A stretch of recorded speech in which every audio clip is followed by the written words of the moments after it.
I don't know why it's so funny to me, but it's just like you're like that kid that goes, to fucking Disney World with his parents, and you come back with a fucking Pirates of the Caribbean hat. I was literally gonna say I felt like a kid at fucking Disneyland last night. I was so fucking happy to be. We could just start here. It's cool. It's cool to fucking. Well, it's cool to meet you. Cool to meet you too. Are we recording and shit? Yep, we're fucking rolling. Cool, dude. man. It was cool to meet you a couple nights ago. Yeah, dude. For everyone that is listening on Spotify, move on over to YouTube.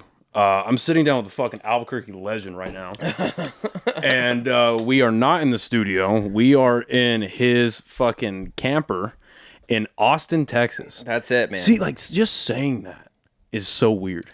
Yeah. I've been planning on this for so fucking long. Yeah, dude, we've been talking for a minute now. And is there a way you could turn my mic up just a touch, a little baby touch? Little baby touch. Yeah, that's good. Yeah, dude, we've been talking about this for a minute. I've been trying to get out here for the last 2 fucking years. Yeah. It's just cool to fucking... I was telling my friend last time we went to the mothership, I was like, it's so weird. Like, it's like... Because I've only seen this shit, obviously, on my phone. Mm-hmm. So it's cool to finally, like, see it in person, live in it for a little bit. Like, it's nice. Isn't that funny that we're in that time of history where it's like, I've only seen it on my phone. Where, like, if you went back to 1965 and you're like, you went to somebody like, dude, I've seen you on my phone so many times. They'd be like, oh, this guy's schizophrenic. Oh, that's cool. Or like, oh, you got schizophrenia. That's what's up, man. Yeah. That's a fact. Yeah, but now someone's like, I've seen you on TV. You're like, what? When was I on TV? You know? It is crazy. Like, some of the biggest celebrities in the world today aren't, like, movie stars or television stars. They're, like, on your phone. They're on an app. A little app that was free and now they're just fucking there. That's what I don't understand about people like... Okay, the first one that comes to mind is Madison Beer. Who the fuck is that? Dude, other than being hot, what does she do? I've heard that name for like 5 years now, and I if you had a lineup of just 12 whores, you'd be like, which whore is it? I'd be like, fuck, I don't know. I find like the trashiest one. I'd be like, someone's got a... You look like your last name is Beer, you know? So that's a fucking fact. Yeah, I mean, it's one of those things where, like, you don't know... Yeah, like, it's like the Kardashians. Like, they're all famous, but, like, what are they famous for, you know?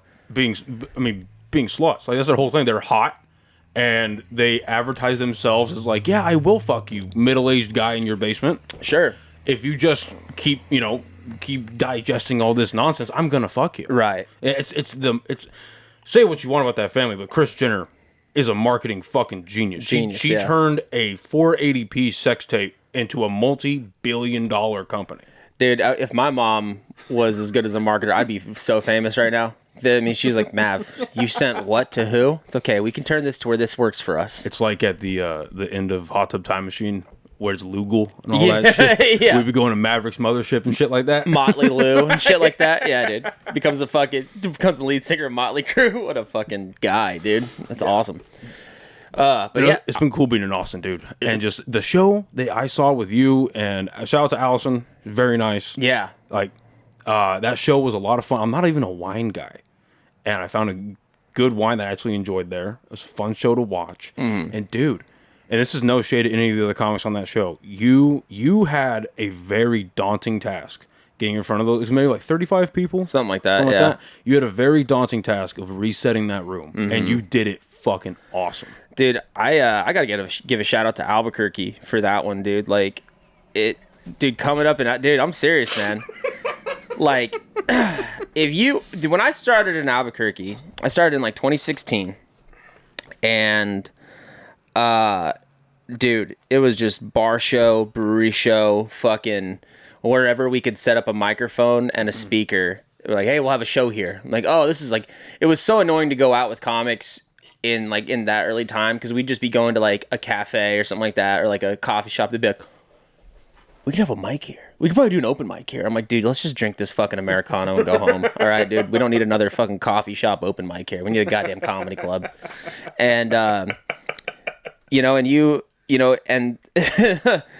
Albuquerque isn't like the artsiest town, you know what I mean? Unless you're like a rapper, or you play in a fucking mariachi band. Nobody gives a fuck about your art there, right? Yeah. Like, oh, that's my primo's an artist, bro. Serio, like, he fucking does like the spray paint, like graffiti and shit. It's fucking all bad, no? And you're like, Oh, cool. That's what's up. I do poetry. Like, oh, fucking fag. No, for real. Yeah, dude. No, and they're trying to change it. God bless them. People are there that are trying to change it on a daily basis, but it's tough there. It is. It's tough there. So coming up in that scene, dude, you had a bunch of tough shows where you just had to, like, hey, dude, you have 15 minutes. Good luck. Nobody's here to watch comedy. Have fun. And you're like, fuck. And then that's a good thing. Like, I feel like Zach Abitta and Josh Fournier do that really well too. Of like, if the room's against you, we have a real good way of bringing them back on our side and stuff like that. Yep. So, I've learned a lot in Oklahoma City and Albuquerque and stuff like that of like different types of like being a different type of comic, and yeah. So I guess that's one thing Albuquerque did for me was it never made me scared to go up in front of a room full of 3 people, and do stand up. And that's what a lot of there will be. And shout out to Dry Heat, they're doing cool shit. But even in the new location, I've gone to shows at Dry Heat where they have a room that can fit 75. Yeah, it's a standing room, but they can fit 75 in that bitch. Right. And I've seen shows there where it's just maybe 10 people, maybe 5 people, and they still get in there and fucking work. Oh, for sure. You know what I mean? Yeah. So it's cool seeing that. And the tool set that will build for you as a comedian, like that's almost where you want to start, especially in a place like Albuquerque where like comedy like isn't new there, but it's like it's still rising. I'm proud to announce that the podcast is now officially sponsored by the fine people over at Chop Chili Company. Guys, this is some of the best chili you can get here in the state of New Mexico, and they are online as well as in stores. They can be found at Smith's, Albertsons, Sprouts, John Brooks, and Lowe's Corner Market. They have 3 amazing flavors that you see here, and they also have frozen green chili that you can get online. Go on over to the website, chopchilico.com, and get yourself some amazing chili today. Podcast is now officially sponsored by the amazing people over at High Desert Relief, a premier herbal destination right here in the state of New Mexico. They have extremely well-trained and knowledgeable staff that are more than happy to help you find what you're looking for or try something that you maybe have never thought of. They have 2 locations here in Albuquerque, 1 in Santa Fe. All 3 will be listed right here and in the description of this episode. All 3 offering legendary products at absolutely legendary prices, including this awesome merch that they were so kind enough to gift me here. All of this can be found at all 3 of their locations. Again, big thank you to the guys over at HDR for supporting. Now back to the episode. The thing about that scene and smaller scenes like that, for any comic who's wanting to start or do anything with this, I would suggest going to a small scene first, learning all the basics, cutting your teeth, and then going to a bigger scene, because you can get spoiled in Austin really easily because of the clubs here and the stage time and the crowds and stuff like that. Like, dude, I've done shows where it's like a sold out crowd just on a Tuesday, like by a whim. Like the other day I did Allison's show, and it's on like every other Tuesday at Creek in the Cave. And there was like 80 people in there at Creek, which is great. 80, 90 at Creek is like a perfect audience. Yeah. And it's easy. When there's that many people, it's super easy to do it. But when you're doing, fucking Bosey Brothers Brewery in Albuquerque, and it's a giant room with high ceilings, and there's 6 people, and fucking 8 of them are on a date, and you're like... And they're getting trapped by a comedy show. Yeah, and the guy's just like, so, yeah, you go to UNM? What do you do? You're in research there. And then some guy over here is like, yeah, so my dick is, dick's weird. And you're like, okay, that guy's dick's weird. I'm sorry about that. This place had great Yelp reviews. We shouldn't have came here today. Fuck. And it's, so like, Albuquerque taught me how to do comedy like in any room. Oklahoma City taught me how to be a club comic, and then this place is teaching me how to fucking grind. Like like we were talking about this earlier, and we've kind of beaten this thing to death, but everybody here is so fucking good. Everybody here is just when they say iron sharpens iron, this place is full of razor sharp comics, and we're all just sharpening each other every day. It's crazy. Yeah, dude. And I was almost like, because I didn't realize that I had bought tickets to the mothership, and that I was coming down to Austin while all the big boys are in LA for the Netflix is a Joke Festival. Yeah. So I didn't realize that until like 4 days ago. Right. So I was like, oh fuck, like there's not gonna be to Kill Tony on Monday, and there's not gonna be any of that. So I was like, you know what? Whatever. That means there's only gonna be local comics. I kind of like that. Dude, let's see what's up. Because I've seen it both on the internet, and obviously the fucking comment section of anything related to Joe Rogan or God knows what is toxic as shit. But like, it's either toxic as fuck or dick riding. Right. There's no in between. And we were talking about this after the show you had on Thursday. There's 3 sides to every story. There's side A, side B, and the truth. So I was like, okay, you know what? I'm gonna be able to see for myself, at least in this microcosm of one show, what does the mothership have to sell? Right. Local wise. Oh my fucking God. It's nuts, From dude. opener to closer, just monsters. Just fucking mass shooters, dude. It's crazy. We were talking about this before we started shooting, but and I shot a message on Instagram, and he was nice enough to reply. Dude, I couldn't breathe during half of Dylan Sullivan's set. Dylan Sullivan is, I'll say this right now on camera, 2 cameras, I don't give a fuck.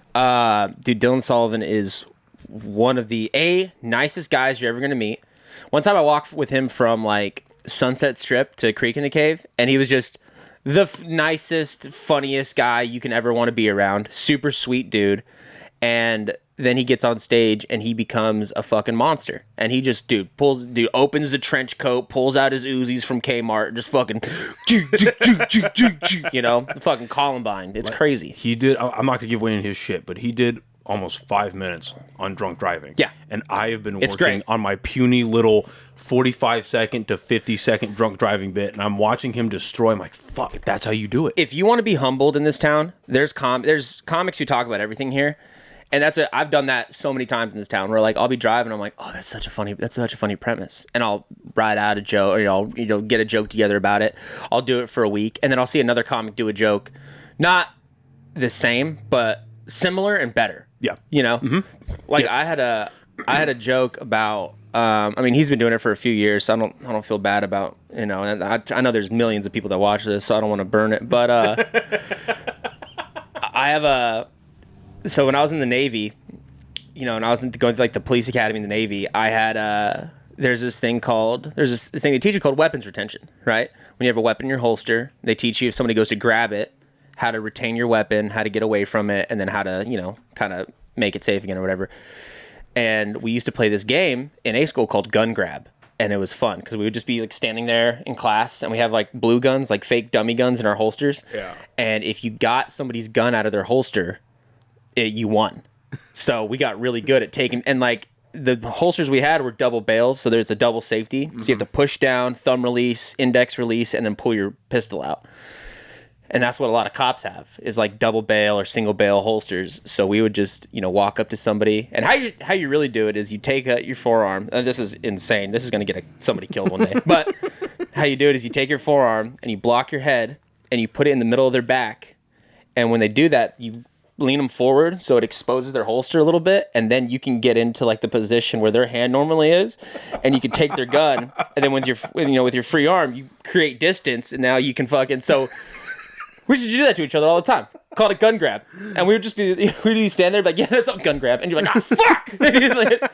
And so I'll be walking down 6th Street. And 6th Street in Austin, like tonight, Friday nights, Sunday nights, there's cops everywhere. Oh my, okay, yeah. And I was telling my friend this last night, walking down 6th Street. It was literally Central times 5. Yeah, 100%. But like cops who give a shit, which is interesting and nice to see. Yeah. Because I don't know what your algorithm's like Albuquerque was, but did you see that video that went viral at Albuquerque like 3 weeks ago? Ugh. Where there's a shooting, these 2 people, one person, it was like 2 people here, 1 guy and 2 of his homies here. They end up meeting. And they get into an argument. This guy pulls out his pistol, shoots at the guy, maybe a little bit further away than you and I are right now. Sure. Misses. Yeah. Misses. This guy jumps back and is like, what the fuck? His homie starts to run away. He's trying to book it.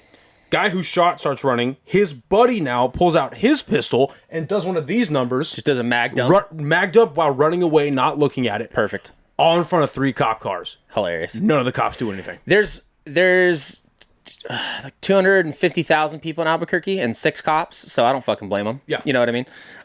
Anyway. So, but I, always have these like intrusive thoughts of, I'll be like, I was literally walking down 6th Street the other day behind this cop, and I'm just like, kind of half drunk, and I like look at his gun. I'm like, I could take that so fucking easy from this dude. And I'm not like gonna shoot him or anything like that, but I'd be like, I'd take it, like, got your gun. All 5 of his buddies are like, nope. Yeah, and then they're all just like, bah, bah, bah, bah. I'd be like, dude, I'd be like, die for the bit, I guess. But Rogan's got a joke very similar to that, Oh, really? And I went to a buddy of mine had mothership tickets the other day, and he was like, "Hey, do you want to go watch Rogan and Friends?" I was like, "Yeah." So I watch him, Shane Gillis, Derek Poston, all these dudes crush, and Rogan does a joke pretty similar to it, and I was like, "Fuck!" And my buddy's like, "What?" I was like, "I have a joke that's like that," and he goes, "Oh, really?" I was like, "Yeah, well, I had a joke that's like that because he did it way better than I did." So, but yeah, I mean, that's like the thing about this town is it's just, you know, you have an idea, you have a premise, and you're like, "Oh, this is so original and so funny," and then somebody has one that's way better than it, and you're like, "Ah, fuck," you know. And it's almost one of those things where like, all right, how similar is it to mine, and can I get away with keep saying mine? And I think the more you get away with that is how well you like. This is something like I'm loving about learning how to write jokes, learning like joke structure, and then also how do I put like my own perspective on things. Sure. Especially now with how popular comedy is, and now with the internet, like no one has a unique premise. It's your own perspective that makes it unique. Right. So the better you understand your own perspective, the better that joke is going to be, and the more separated that's like that one could be from Rogan's, right? And where's like, yeah, just learning your own perspective a lot better. And learning like how your own brain works to like basically like use that as like a diffuser for how like, your joke is gonna come out. Mm-hmm. Like, I mean, it's just fun. Like that's what I was going through my brain last night watching that show. I was like, oh, this is like where I could be and then higher. Right. It's like this is what it could look like. And then we got there a bit early and I just had like regular tickets, but they sat us right in the fucking front row. Perfect. And I was Little boy? Yeah, this is great. Little Boy's a great room. It's fucking awesome. Like, and you hear, like, I never really understood it because like the only other comedy clubs I've been to were fucking Dry Heat and Quesadas. Yeah. And so like when you hear on podcasts like, oh, like it's really important to have low ceilings and to have like this, that, and the other, like everything in there is fucking top notch. Yeah. And it's like you have this perfect tunnel vision. It enhances the experience. And then I was kind of iffy about the Yonder bags. I'll be honest. I was like when they locked up my shit immediately, I was like, that's kind of weird. I forget that other places don't do that because so many clubs do it now. It adds to it. And every club in Austin does it. Besides, Creek doesn't yonder your phones very, very much unless Rogan or Gillis or somebody's there, they'll yonder you. But besides that, every other club does it for every single show. And it makes it's another thing about like making it easier for comics, you know? Yeah. And because, dude, I've done shows in Oklahoma City and Albuquerque where I'm like in the middle of a set and someone's like, "Oh my God, that's so funny."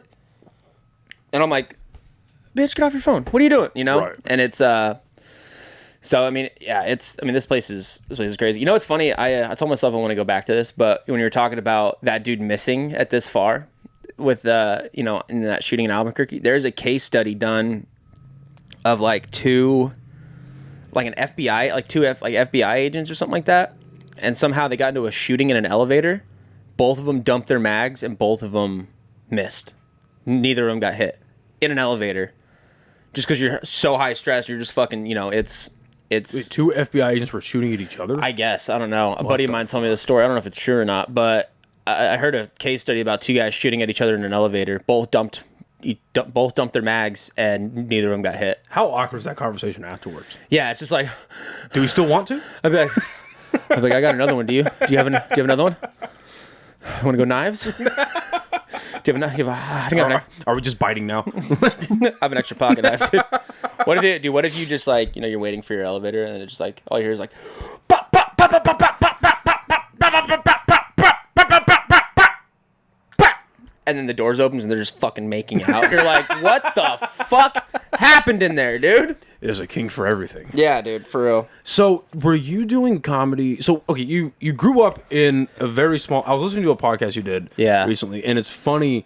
Like, it's like you elevated through like the smallest towns in New Mexico possible that are next to Albuquerque. Yeah, you went from population of like 100 and something to like 1,000 and something to like 3, and then Albuquerque eventually. So you grew up basically in Moriarty. So I grew up in Santa Fe and Torrance County.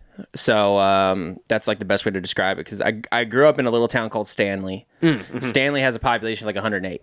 Stanley's most famous that's where Jeffrey Epstein's ranch was. Right. What was it called? I forget the name of it. We used to call it the Mustang Ranch. But grew up in Stanley and then moved to Moriarty, which is like 3,000, and then which is like 1,200. Then we moved to Edgewood, which is like 3,000, and then I went to college in Hobbs, and then Oh fuck! Why? they're the only rodeo team that would take me. And, Okay, fair enough. And then Dude, my ex fiance is from Hobbs, dude. cool. And no, Sorry to hear that. Yeah, because I went to military school down in Roswell, and with Joey. Yeah.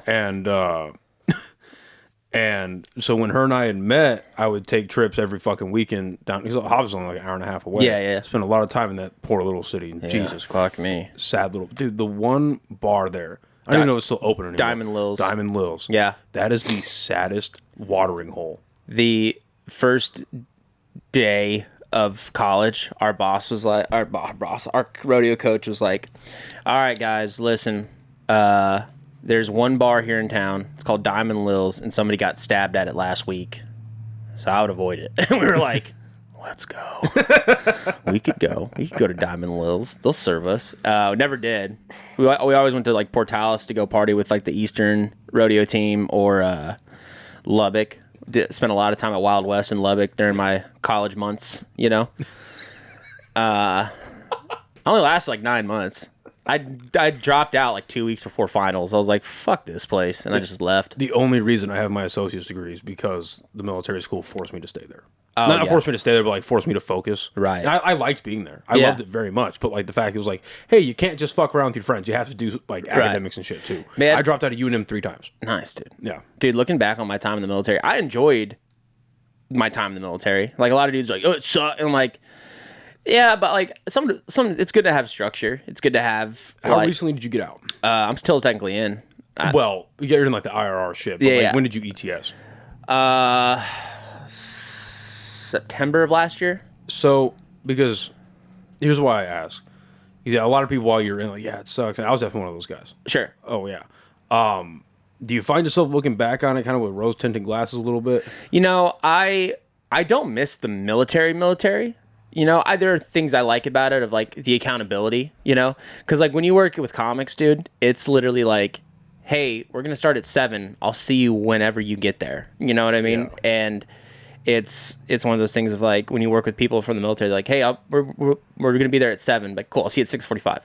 Right. You know, and there's those nice little things about it. You know, you don't have to worry about everybody, things like that. And I miss certain aspects of it, but the thing you miss most about the military, and I think this is really what people miss about anything, about a job, about a city, you don't miss that place. You miss the people over there, you know, because that's what makes a place, or a thing, or the people you do it with, Right. you know? You missed the monkeys, not the circus. Exactly, right? So you're going to have to edit that out. That's nuts. It's nuts you said that. Holy shit.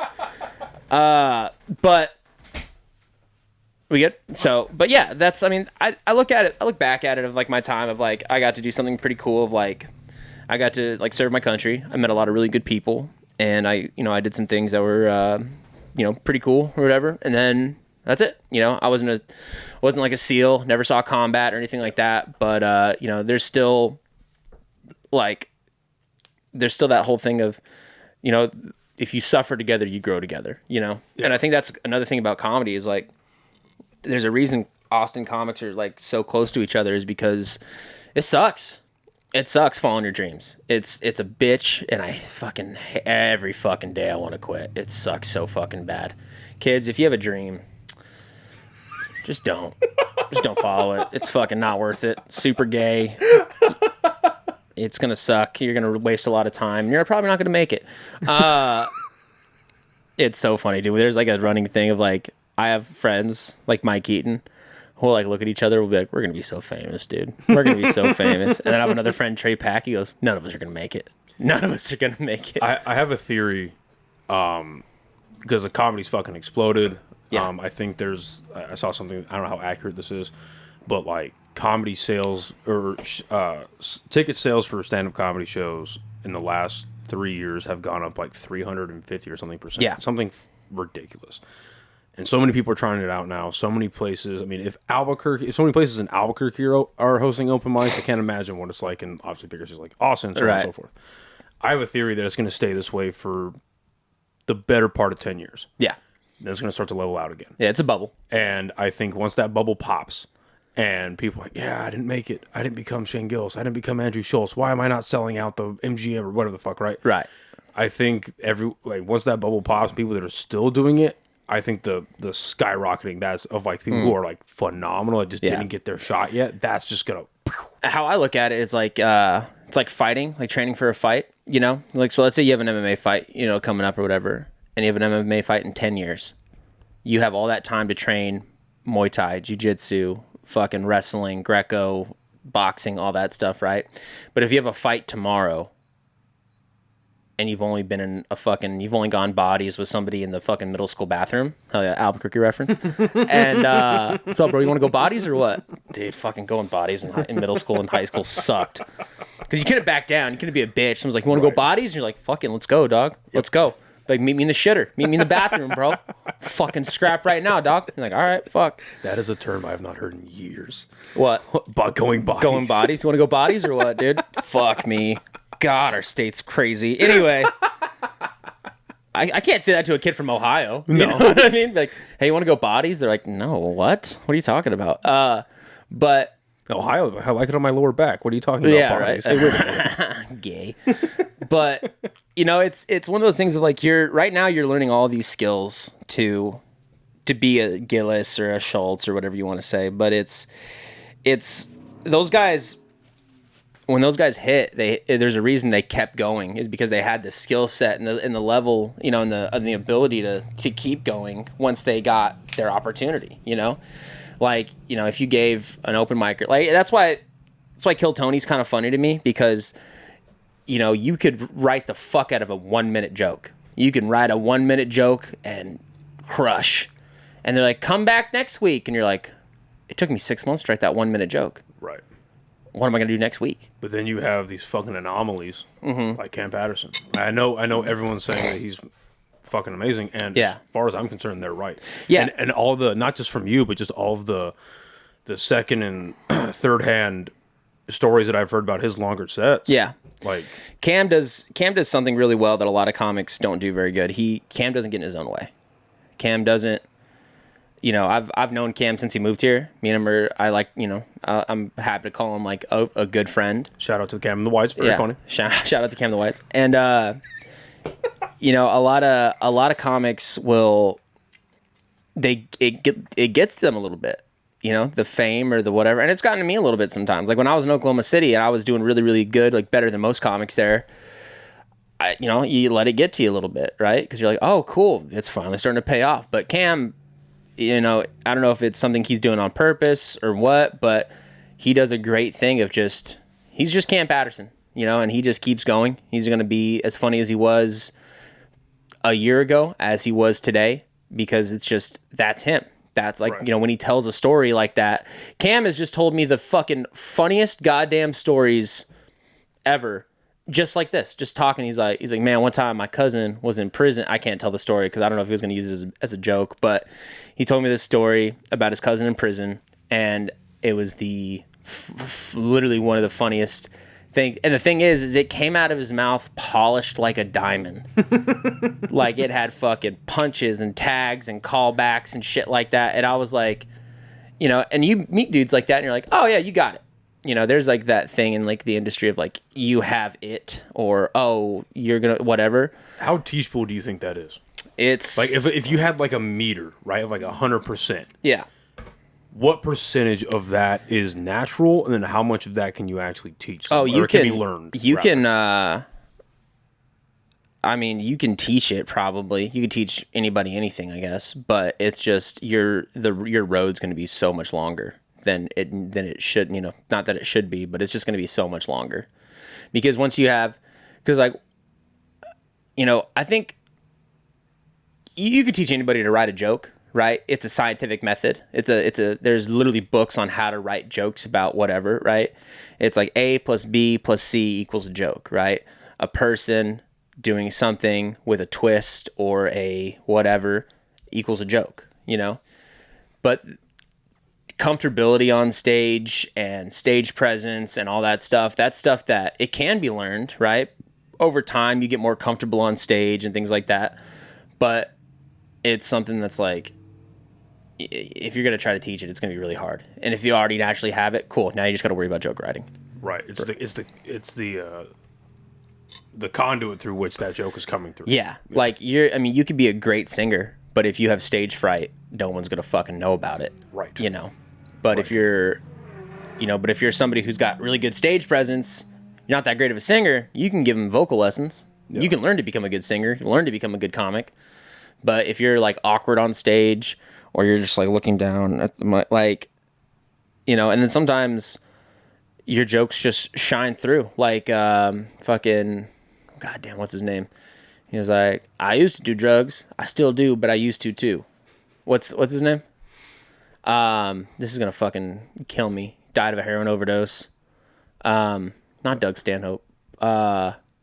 Anyway. Yeah, you lost me. Oh, right. Yeah, I thought you were a student of comedy, dude. What the fuck? Yeah, no, but he's like... Just gonna take the hat off now. Yeah, take that fucking hat off. Stolen valor, dude. Well, no, a good example of that is, again, I don't remember the guy's name, but he showed up on Kill Tony like a month ago. Hauls horses and cattle. Oh, and Carlos. Shit. Yeah, him. Yeah. He just went up there. His stage presence was him just standing there, telling the joke, but his delivery and the material was great, but the delivery and the casualness of it. So Carlos is another buddy of mine. Oh, no shit. Yeah, we actually filmed a podcast here, but it was too loud and it went to shit. Oh, no way. But then me and him are also starting to do this. You saw my roping dummy out there? Yeah. So in high school, we used to just hang out at somebody's house, drink beer, and rope the dummy for hours. So we're like doing this thing now. We're just going to film ourselves roping the dummy, talking. So you've known this guy? Well, after Kill Tony, I met him after his first Kill Tony set. Okay. And like I used to rodeo and I've day worked as a cowboy and stuff like that. And me and him kind of clicked. And then he was like, the cool thing about Carlos Lopez is his work ethic. Dude's very, very naturally funny and very, very likable, and he's got that thing that people just are attracted to. But it gives the best head. Gives the That's what everyone's attracted to. No, dude, he's but he's like, he'll get off of a haul from hauling horses, and he'll be like, hey man, I'm gonna go try to hit an open mic. I want to go find an open mic. I want to get better at this, which is cool. That's cool because there's dudes that like just get the fame and the recognition, and they're like, cool, I'm just gonna keep going with it. But then there's dudes like Carlos that's like, oh yeah, you had a really good set and you're doing really good, and he's like, cool, now I got to get better at it. He's like, oh, I've kind of had this natural ability to do this, but now I have to go and work. And he's not afraid to put in the work, which is what I love about him, which made me like, hey man, let's hang out. Well, and that's what's and it's something that I've learned. It wasn't something that jumped out at me when I first started trying this out, but what's become very obvious to me is, and you could apply this to a lot of other fields, a lot of other like jobs and art forms, but there isn't like a ceiling. Mm-mm. Like the ceiling is your brain. It's like how good of an imagination do you have? Right. How much do you what's your work ethic? Yeah. Because everything could just be like you could polish something that's like there, but there's always at least a little bit more. George Carlin's a really good example of that. Of like he started out as this one thing, and by the end of his career, he was this completely different thing, and he kept evolving and kept growing as a person and as a because that's the thing about like comedy is like your comedy grows as you grow as a person, right? Like the dick jokes you're telling as an open micer are going to be very different from the jokes you tell as a father, and as a husband and things like that. So you start kind of going into that realm of like, oh, I have to evolve. My jokes have to evolve, right? Like if I'm talking about DMing girls and shit like that I was talking about when I was like 19. They're like, okay, cool. This 27-year-old's kind of sad, Yeah, no, for real. Yeah. So it's one of those things. So what got you into stand-up? Because I'm assuming you started it while you were still in the Navy. I started before I was in the Navy. Okay. Yeah. So what got you into it in the first place? Always just been kind of a funny kid, always like a jokester. Can't read very well. So that's one of the things that made me kind of, always acting out in class and shit like that. And then I saw, I think I've told this on another podcast, but I saw Dane Cook, Vicious Circle, when I was like 10. And I thought it was the funniest shit ever. Just the crassest, rudest shit I've ever seen. I was like, this is awesome. I was watching with my dad, and he was like, I was like, what is this? He goes, he's a comedian. I was like, what is that? And he's like, someone tells jokes for a living. I was like, you can do that? That's fucking sick. And from then on, I've always kind of wanted to do it. And I always told my dad I wanted to be a comedian and stuff like that. And then one day I dropped out of college. I was living in Oklahoma, and I told my dad like a funny story, and he laughed. And I was like, I gotta make that, in my stand-up routine. And he got quiet. I was like, dude, shut the fuck up. I was like, what? He goes, dude, shut up about comedy. I was like, what do you mean? He goes, you've been talking about doing comedy for years. What the fuck's stopping you? And I was like, I don't know how to do. He goes, dude, go find an open mic somewhere and try it out, And found an open mic 3 days later. Drove me 3 hours to go do it. Where at? In Tulsa. Did my first open mic in Tulsa at the Comedy Parlor. No longer with us. Thank God. No, the Comedy Parlor was a lot like Dry Heat. Just a little black box theater. But really cool. It was a really cool time. And did my first set there. It went pretty good. And then didn't do it for like 6 months. Kind of life was hitting me pretty hard at the time. I had a girlfriend from Hobbs too. Nightmare. Fake tits, but a nightmare, dude. Big fat milkers on her, but just a nightmare. I mean, sweet girl with just a big old set of titties on her, but just a fucking nightmare of a woman. At least she was when she was 21. She's like a mom and a wife now. Probably a very sweet woman. Still got those fucking milk bags on it, dude. But I was going through a breakup with her and dropped out of college, didn't have any direction in life, all that shit, young men go through. And I moved back to Albuquerque, and my dad's like, you try to go to another open mic. I'm like, there's no fucking comedy in Albuquerque. And so he was like, just try, just Google it. I was like, all right, that's my dad's fucking answer for it. Just Google it. I'm like, Dad, I'm depressed. He goes, just Google it. I'm having these thoughts, but just Google about it. And so found I think the website's still up. It's like comedy Albuquerque Comedy, albuquerquecomedy.com. And found a list of open mics. Went to a Do Cafe, which was now Side Effects. Oh shit. Yeah. So that little bar right next to Effects. Oh, God. Effects is a gay bar, by the way. From what I hear, I've never been in. Anyway. So we have these VIP lists from. Yeah. Dude, oh my God, I got a funny effects story. We have the side effects flight logs, and you took a lot of trips. I'm like, I don't remember. I think I went in there to use the bathroom. That was it. Really, that's it. You're in there for 3 hours, but it was a big shit. And just started doing comedy in Albuquerque, and then got booked for my first show. Shout out to Kevin Baca and all those guys for booking me for my first show, and then just never stopped. Just kept going, and as long as I keep getting booked, I just kept doing it, and then got pretty good, and then moved to Oklahoma City, which is a bigger comedy scene that had a couple clubs.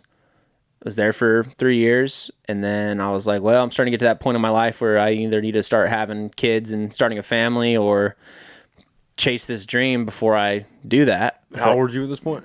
When you went to Oklahoma? I was 22. What brought you out there? My dad lives in Oklahoma City. Okay. So, and I was also in an apprenticeship for pipe fitting and welding. Okay. Shout out to Local 412. What up, Playboy? And then I was able to transfer my apprenticeship over to Oklahoma City like pretty seamlessly. And yeah, so I just moved there, and then then I moved here. But dude, one time I went into FX. We were with a bunch of girls when we went into FX, and I was on the dance floor just getting it, dude. I was like, this is fun. And there's just a pack of shirtless rip dudes in the middle. And I was like, and gay dudes do this really cool thing if they like accept you, and then they're like, come on. And you're like, what? So I was like dancing, and all these like shirtless gay dudes were like, yeah, fuck yeah. Okay, take off your shirt. And I was like, I don't think so. They're like, take it off. And I was like, okay. Okay. So I take off my shirt, and then they're like, yeah. And they're like kind of like pushing me around. I was like, oh God. The gayest mosh pit you've ever been in? Yeah, I was like, somebody's gonna fuck me in here. I better get out of here, dude. It was the last time I went to fucking Effects in Albuquerque. So, but yeah, dude. I mean, so that's kind of like my comedy lineage or whatever you want to call it. So. Well, it's funny you bring up Vicious Circle, and because that was the first comedy album I ever listened to. Oh, it's great. I put that on like 5 or 6 months ago. I don't know what the fuck I was doing, but I just threw that on, and that level, because he was really like, Dane Cook is like the first like social media comic. Yeah. Built a huge fan base off MySpace, and watching that through like a different, like obviously way older now, but through a different lens, and he's a guy that fucking, he goes into the middle of that arena. He says like 5 words, and the entire Just place lose their mind. erupts. It's great. That level of fame and that level of, I guess, like brand recognition at that point is. Yeah. I don't even know if we have that right now. Chappelle. Yeah. Okay. Fair enough. Yeah. Fair enough. The cool thing about this is how you know you made it in comedy is when people start saying you suck. When everybody loves you, everybody's your friend, everybody's like, that guy's a killer. You're on your way, but the second everyone's like, fuck that guy, you made it. Yeah. You know, because Chappelle's getting to that point now where people are like, I don't really like Chappelle anymore. Like, oh, so he's actually one of the greatest of all time. That's awesome. He's my GOAT for sure. He's not mine. I'm not a huge fan.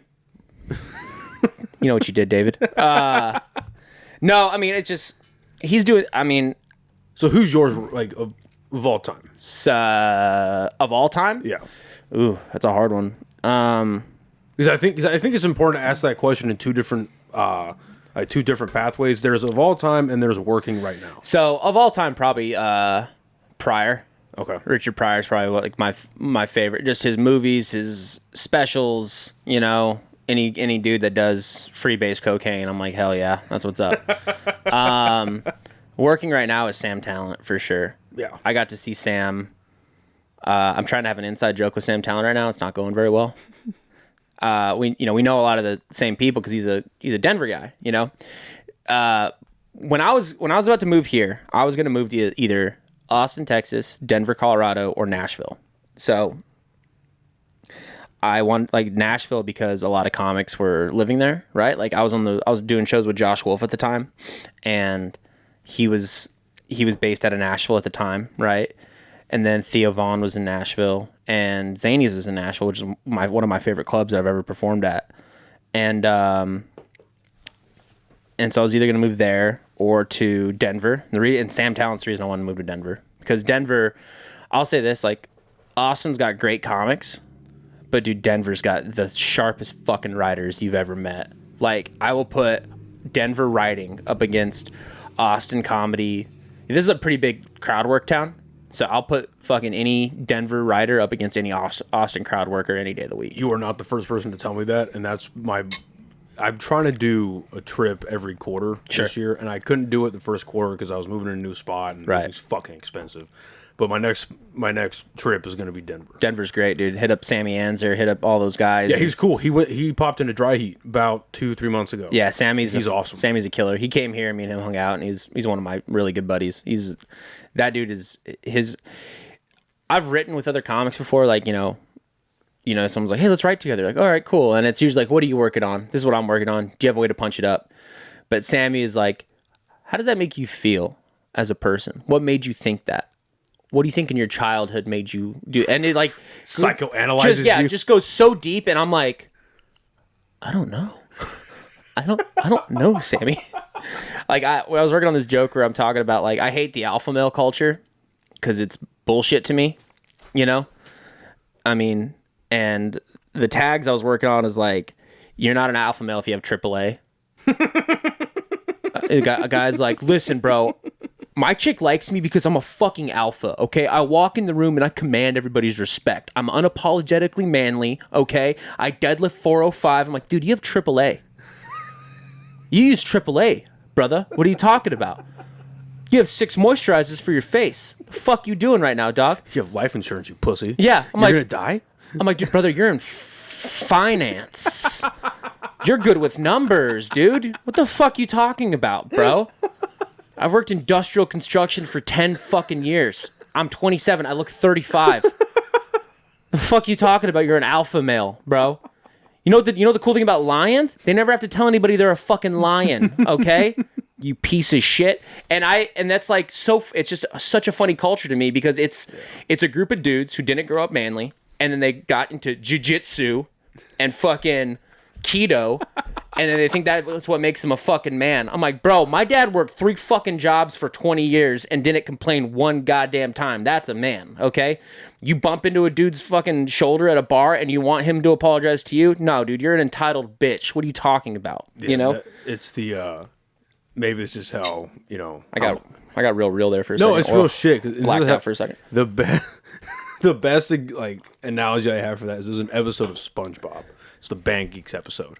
And they're all sitting in the auditorium, and Squidward goes, like they can't tell if we're good. Like the louder we are, the better we'll sound, right? Yeah. And Plankton just yells, "Correct!" And that's where I think, yeah, like this is the asshole. Yeah. Exactly. It's like you accidentally bump into him at the bar. Like, hey, bro. Yeah. Hey, you're gonna say you're sorry? I'm like, no, it was an accident. It's like, yeah.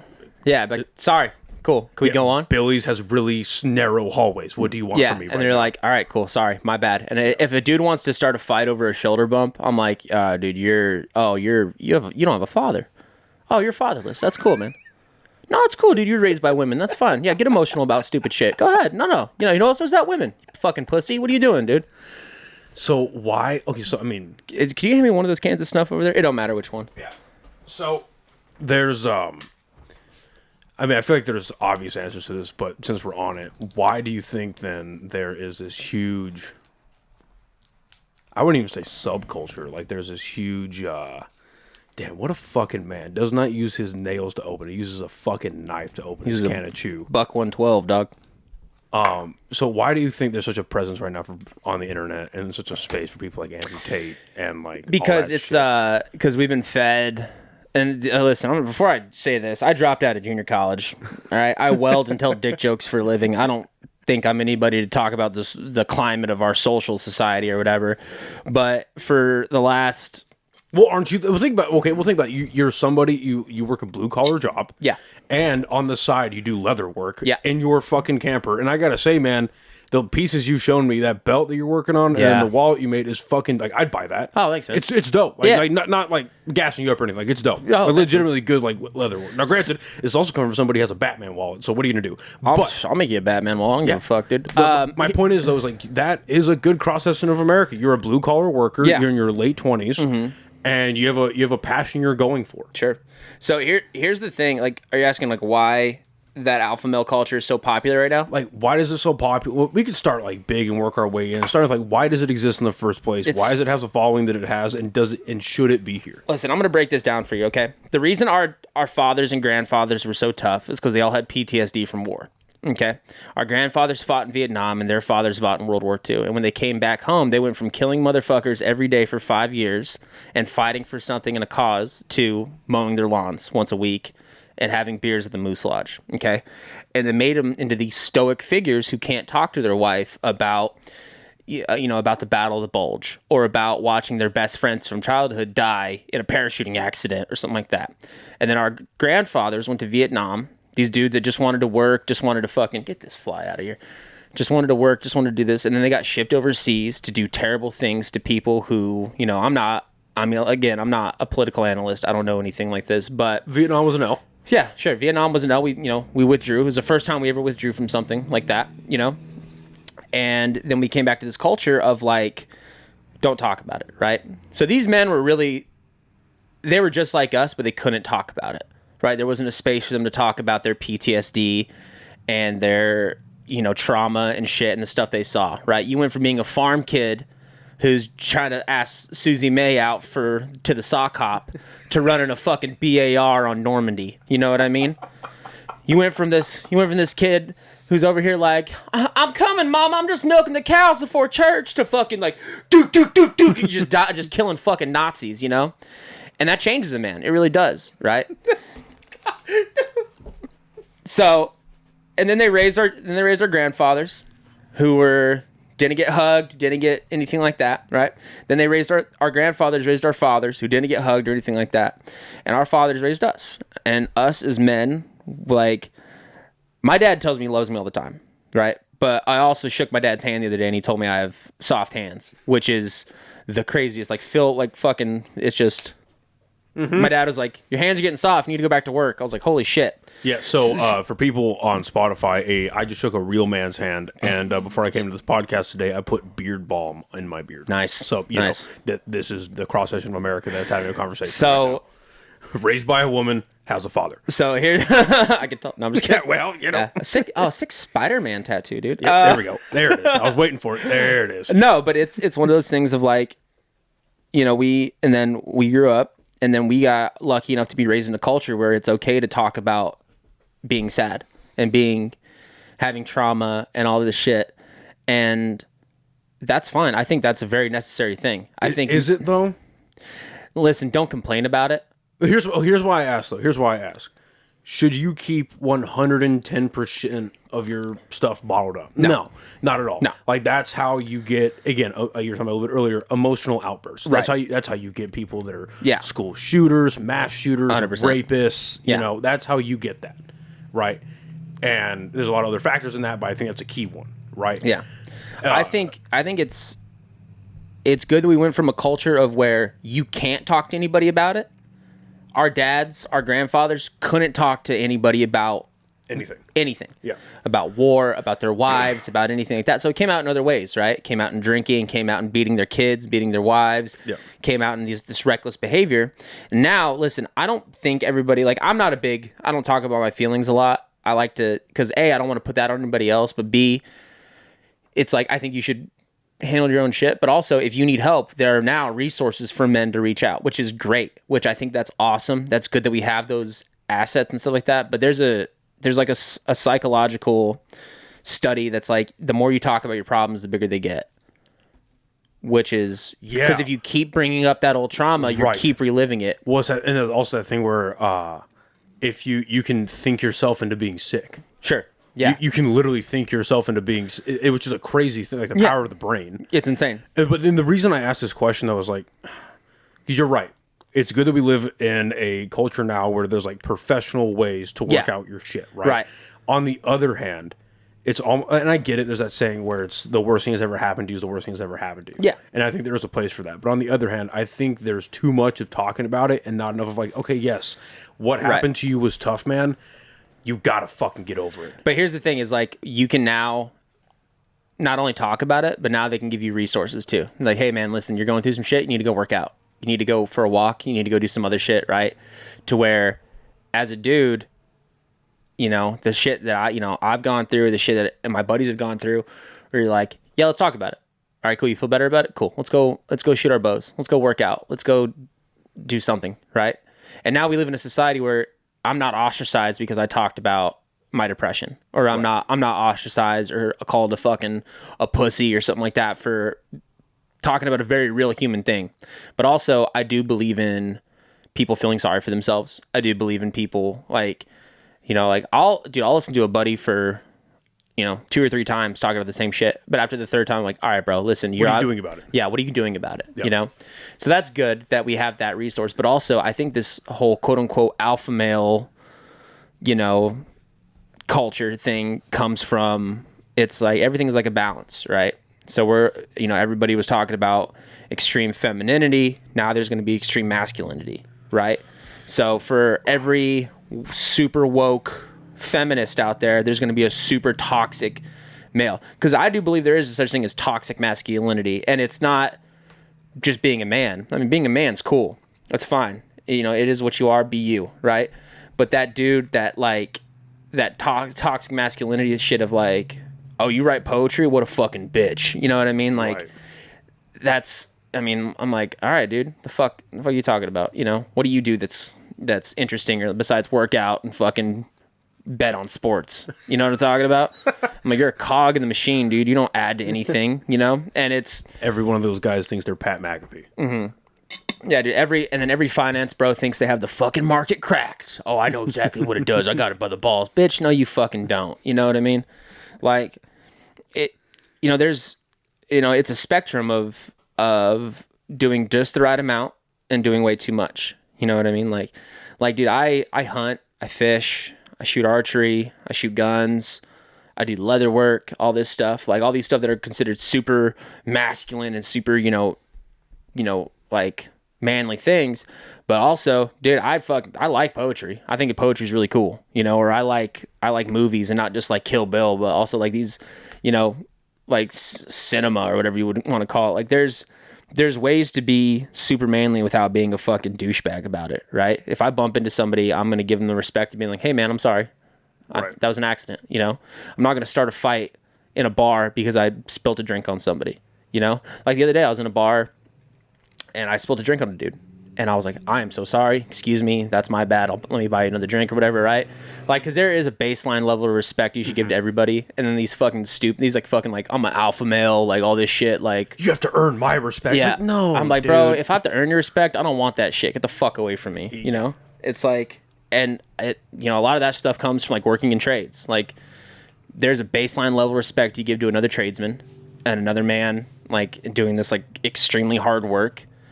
And there's, you know, and so when I meet somebody who's like, nah, bro, you got to earn my respect. I'm like, then your respect's not fucking worth shit to me. And that, I got to be honest with you, man. This is and people listen to this that have been in the military or currently in right now. This can piss a lot of them off. But that's a big reason why I got out. Sure. That is a huge reason why, because it's like, and I get it. Like, I try to see things from the other perspective, right? And I don't see anything wrong with some, you know, like, oh, you're the new guy. Yeah. All right. You know, a little fuck games. Like, that's fine. But then when it gets to the point where it's like, yo, I thought we signed up for the same team here. Yeah. Like, at the end of the day, like, I get it. Right. I get it, man. You're in the fucking first surge. I get it. You've actually seen combat. I get it. My first contract was infantry in the National Guard. Sure. I became a professional janitor. I get it. Yeah.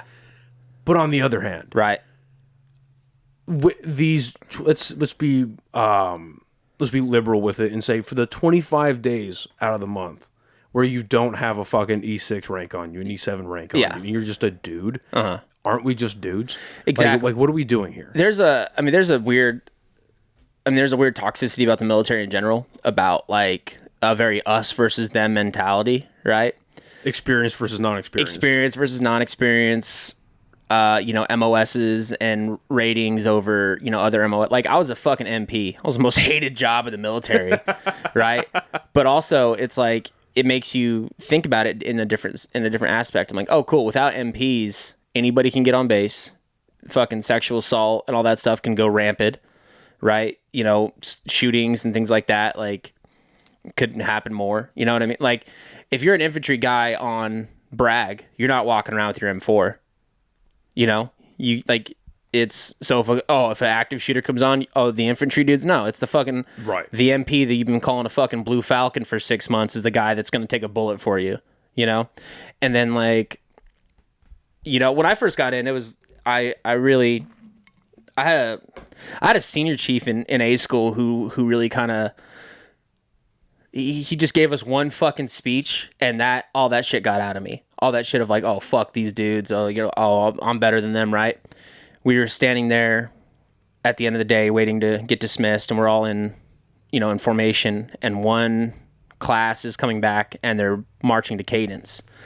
And there's like the one cadence like, I don't want to be a Marine. They don't even look me. And like they're like talking shit about all these other branches. And this fucking, you know, this E8 dude that's salty as shit, was in Iraq and Afghanistan, fucking, I think, you know, he did like coastal riverine shit, salty motherfucker, was like, with every, you know, line in the cadence, he's getting madder and madder, talking about the fucking, he's like, you know, and they're like, you know, we don't want to be Marine, they don't even look mean. And then he's like, yeah, tell that to a Marine that's been in the field for 3 weeks. And then you're talking about the Coast Guard, about how they're like puddle pirates. Be like, oh yeah, tell that to a drug interdiction agent who, you know, who also found, you know, people getting smuggled into the U.S. Or, you know, oh, the Air Force. Oh yeah, well, whenever you're fucking pinned down and you need some air support, you know, don't call them because they're fucking pussies, right? They're the chair force, you know.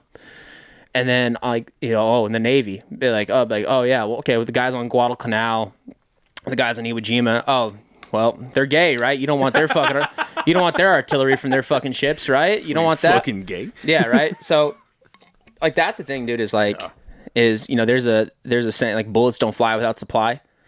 That's probably one of the realest sayings in the military. right? Like, you might give the fucking logistics dude shit because he's not carrying an M4 and kicking in doors, but without him, you don't have an M4, and I don't want to kick in a door without one, right? Without your fucking, you know, without your fuel guys, your Humvees aren't going anywhere. Now your convoy's a sitting fucking target. The military and everybody in it, when you learn that they're all cogs in a greater machine, and you can put all that shit aside, it's cool, because then you don't have to worry about it anymore, right? See, and everything you just said is what, like, that type of mindset is what made me want to sign up in the first place. Exactly, right? And then the political nonsense and the good old boy systems, and Yeah. and not to reduce it, but the human issues, the very common human issues that just fucking like got its way through into every little cog in that machine. It's like, wow, like, this is not what I saw. Like you talk about, like, bullets on $5 supply. My whole thing were the fucking cooks. I remember my very first AT, we went out. We were out in like 20. It was either 20 miles south or 20 miles north of Death Valley in California. Yeah, Horrible. In the middle of June, it was bad. Yeah, not fun. And I remember there was like we were out for this. We were supposed to rotate in and out of the field every 5 days, like getting uniforms, that type of shit. sure. They fucked up our rotation. We were in that bitch for, I think, like 12 days, something like that. And I'm like, okay, whatever, this sucks. But in that 12-day stretch, there were like 5 or 6 days, there was like just MREs. Yeah. And we're like, you know what? I haven't shit. So, oh well. You know what I mean? This is not fun. Right. And then on that like 7th day, we finally saw a bunch of trucks coming in, like, those might be the cooks. Yeah. And they dropped off like hot fucking meals. We're like, yes. Oh, thank God. Yeah. Real food. Dude, a fucking... Oh, thank God for the cooks. Yeah. Thank you so much. You know, that's another thing about, like, the trades. Like, the trades are a lot like that, right? Like, as a welder, you know, there's welders and pipe fitters. You know, we we're the gods of the trades. You know what I mean? But one of my foremans, he told me this one time, and I was like, and it's a lot like that military aspect of, like, oh, we're better than electricians, or we're better than this or that, or plumbers, or whatever. The guy's like, listen, my foreman was like, listen, man, I'm a welder, but I love taking a shit in a building that's well lit and has AC, you know? And that's just kind of how you got to, like, look at it too, of like, you know, and this is so obvious, but it's like, yeah, like, none of us are better than any of us, you know? Like, all trades are hard in their own aspect. All, you know, jobs in the military are hard in their own aspect, and you just got to get over yourself. And I think that's the thing about, like, the alpha male culture is like, hey, dude, you work in finance, you don't have to overcompensate for being a dick, you know? You don't have to be this dude who's, like, you know, starting fights in traffic or calling another dude a bitch because he just, like, didn't want to fight you. It's like, who's that? He's gotten, at least he's fucking flooded into my algorithm. I think he's a finance guy or like an insurance guy, bald guy, super tight fucking. Yeah, the dude that he's like, take off your shirt. Right. Yep. Mm-hmm. Yeah, that dude's a fucking psychopath. Yeah. And that guy's a salesman. Mm-hmm. That dude's a fucking salesman, and Sales, he teaches. that's what it is. Listen, dude, if you're gonna be over here in short shorts, like ball hugging shorts, Yeah. with a Gucci belt and a tight black shirt, I'm not gonna talk to you. We're not the same type of fucking human being, dude. Okay? You're a douche. I think it's so funny when dudes are like, I'm not gonna lie, dude. I woke up 3 hours ago. Because I worked 16 hours yesterday. I'm not gonna lie, because you had messaged me back at like 3 a.m. when I was about to pass out. Yeah. And I was like, man, I hope that dude didn't die coming back home from work. Bro, I worked 8 hours welding, and then I came home, ate, let my dog out, walked him, and then I went back to work doing, like, this security job for another 8 hours. Could I have gotten a workout in? Sure. I could have gone and done a 30-minute workout real quick or whatever, but I had other shit to do, right? These motherfuckers who were like, there's no reason you shouldn't have a fucking six-pack, okay? Everybody at my company has a six-pack, okay? And that makes us better salesmen. That is the craziest shit I've ever fucking heard. That is the most toxic, fucking douchiest thing. Hey, bro, listen, if you can't grow a full head of hair, you can't talk to me like that. Brother, listen, if you got the big alopecia on top, we can't talk, dude. If you don't have a comb in your house, brother, we can't do this, dude. What are you doing, bro? What are you doing, dude? That was one of my biggest fears because I was on test for a little bit, and talk about like the ability like to get professional help and really seek stuff out. That the first time I ever actually like seek that out in a professional manner, right, was in the military. And God bless her. Her name was I forget if she was like a captain or a major, but Beth Kahn, one of the best fucking behavioral health individuals I've ever spoken to, was overseas. Yeah, and because she was out of Oregon, I think, and because they were attached to us, and well, yeah. Anyway, one of the best people I ever talked to. That's when I first started getting it, and because I just like grown up, like it started around like 11, 12 years old.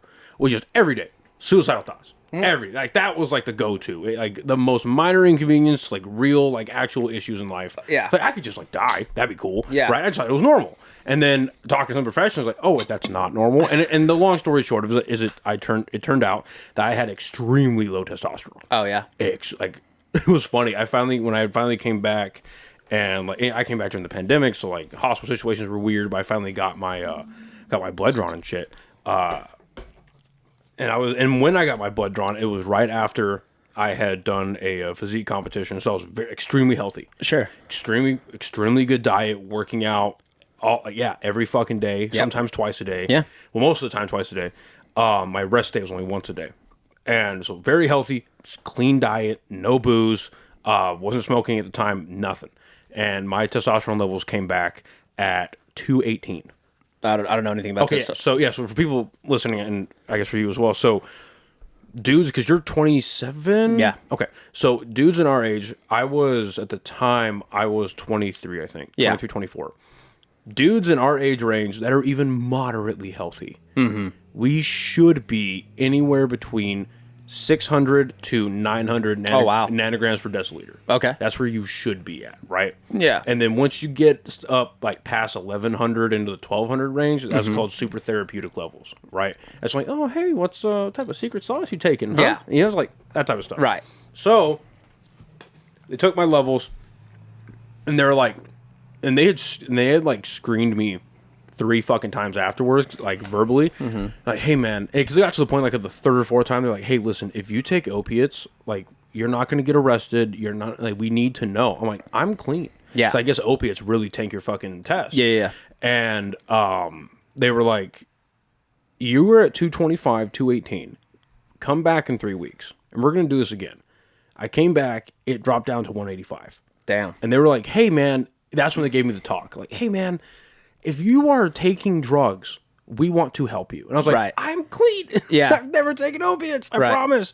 And they should try. I heard they're great. I heard they're fucking awesome. Well, all the ones we got in Albuquerque are laced with a big old fentanyl. Dude, so I'm sorry to pause your story. I talked to a comic the other day who's like, he's just lived a crazy life. And I asked him one time, I was like, you ever done fentanyl? He goes, oh yeah, smoked it right off the fentanyl patch. That's crazy. And I was like, what was it like? It was the best thing in the world. I was like, fuck, don't tell me that. Okay. Don't tell me that. So I had a hernia repair last May, a year ago, actually. Yeah. Almost a year ago. Yeah. And when I came out of surgery and they asked me, they were like, hey, are you in any pain? I'm like waking up. I've still got the fucking, the breathing tube down my throat.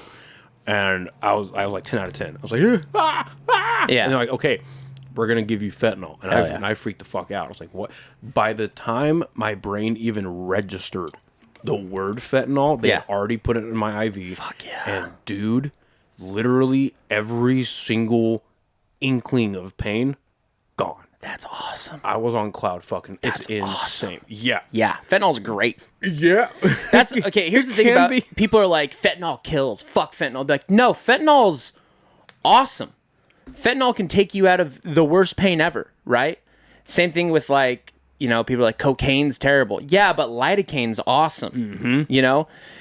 People need to stop talking about like, oh, fentanyl kills. No, drug addiction kills, dude. Your son didn't die because of fentanyl. He died because was a drug addict. Facts. And got into fentanyl and took way too much. Facts. No, for real. That's something people don't want to hear, but that's facts. I mean, that's probably not a very popular opinion. I mean, a lot of people have died from fentanyl. Yeah. And, things like that. But like, yeah, hey, this drug's great. Fentanyl is a good thing because it cures pain instantly. Yeah. Oh, you're a mother that just had a baby and, you got your shit ripped open. Oh, and you're fucking in dire pain.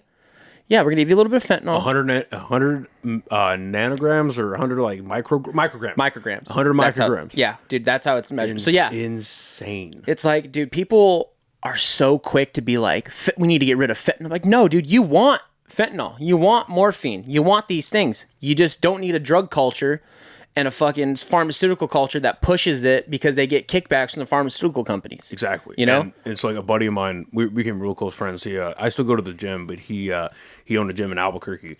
And I told him, like, hey man, like, because he got real big into like oxy and shit like that. Yeah. And he was like a bit of a raver and shit like that too, and like Molly on it and all stuff. And I was like, dude, like, just be fucking careful, man. Yeah. Like, you know what's going on in Albuquerque right now? And sure enough, him and his chick had taken some oxy, and his had fucking fentanyl in it, and it killed him. Yeah. And I completely fucking agree with you. It wasn't the fentanyl that killed, it was the fact that he was running this risk that and with how bad it is in Albuquerque, the stuff getting cut with it, it's not if, it's when. Yeah. It is when. The more you do it, the higher your percentage goes. Exactly. Yeah. It's 100. But anyway. Testosterone. So I went back and it dropped from 185 to 172. Jesus. And like, okay, so we're starting you on fucking test. Like, this is not even a question. And that was one of my biggest fears, was getting on testosterone. 'Cause I had no fucking aspirations to take, like, to blast it. You know what I mean? Yeah. I just want to feel good. And that's the best I've ever felt in my fucking life, dude. Like, once I got a good dosage going, within a month, anxiety's gone, super depressive thoughts, suicide ideations, gone. It's great, disappeared. Dude. It's insane. And then, that's always my fears. Like, well, I don't have a lot going for me in the genetic department, but what I do have is hair. I don't want to lose my fucking hair. Yeah. Please God. And nope, still got for my fucking luscious locks, but that fucking guy, dude. Yeah. If you don't own a comb. Dude, if you don't own a fucking brush, you can't talk to me about anything, dude. Fuck you. Dude, that's the thing about that dude, is that dude works out. Like, here's the thing about dudes that work in offices trying to tell dudes that work in construction or the military or something like that. When they're like, you need to be working out. You need to be working out at least 1 hour a day. Okay, you need to. I'm like, no, dude. I just lugged fucking pipe for 8. I want to come home and sit down. Yeah. I've been on my feet all fucking day. You've been like, is kinetic movement not a thing? No, dude. Because I was trying to lose weight a while back when I was working, but I was working like 10-hour days, 6 days a week. And I like looked it up, and like the average construction worker burns like 1,000 calories a day just walking. Because you're on your feet all fucking day. You're walking around. I'm like, dude, I'm lifting up, dude. I'm lifting heavy shit. I'm fucking, swinging hammers. I'm, doing stuff like that. Like, it's a very physical job. And if you just eat right and you work construction, you're fine. Yeah, I was gonna say, like, and it was just because I've got some friends in the trades as well. Like, it's just call a spade a spade. Tighten up the diet a little bit. Put the bottle down. Yeah, you'll be fine, dude. When I cut back on drinking beer, and when I don't eat 3 out of 5 meals from gas stations, I do really well. Like, dude, like I do fine. Turns out, this is the Circle K. That's the thing, dude. The Maverick. Yeah, dude, exactly. Like, but that's another thing about construction too, is like you're working such long hours. Like, you don't want to wake up an hour earlier to cook breakfast. Right. Like, you don't want to wake up an hour earlier to cook breakfast. You don't want to meal prep on Sunday. You don't want to do any of this stuff because you're like, dude, I just want to sleep. I want to get rest. Like, life is about to kick me in the dick for the next week. I just want to fucking chill here, watch a movie, drink a beer, and I'm fine, Yeah. But dudes like that who are like, there's no reason you shouldn't have abs. Yeah, there is. It's called bills, motherfucker. What are you talking about? If you're a billionaire and you're fat, yeah, you don't have any reason to be fat. You can do a lot of things to get skinny. But if you're a carpenter who's working 40 hours a week and you got 3 kids and a wife, hey, dude, there's other things that need to be done besides get on the goddamn Stairmaster. You know what I mean? You work it's from 6 to 2:30? Cool. Work from 6 to 2:30. Oh, wait, what happens at 3? Oh, you got to pick up your kids? Okay, cool. Oh, once your kids get home, can you work out? Oh, no, you got to cook dinner, help them with their homework. You got to make sure your wife is getting everything she needs and all that stuff.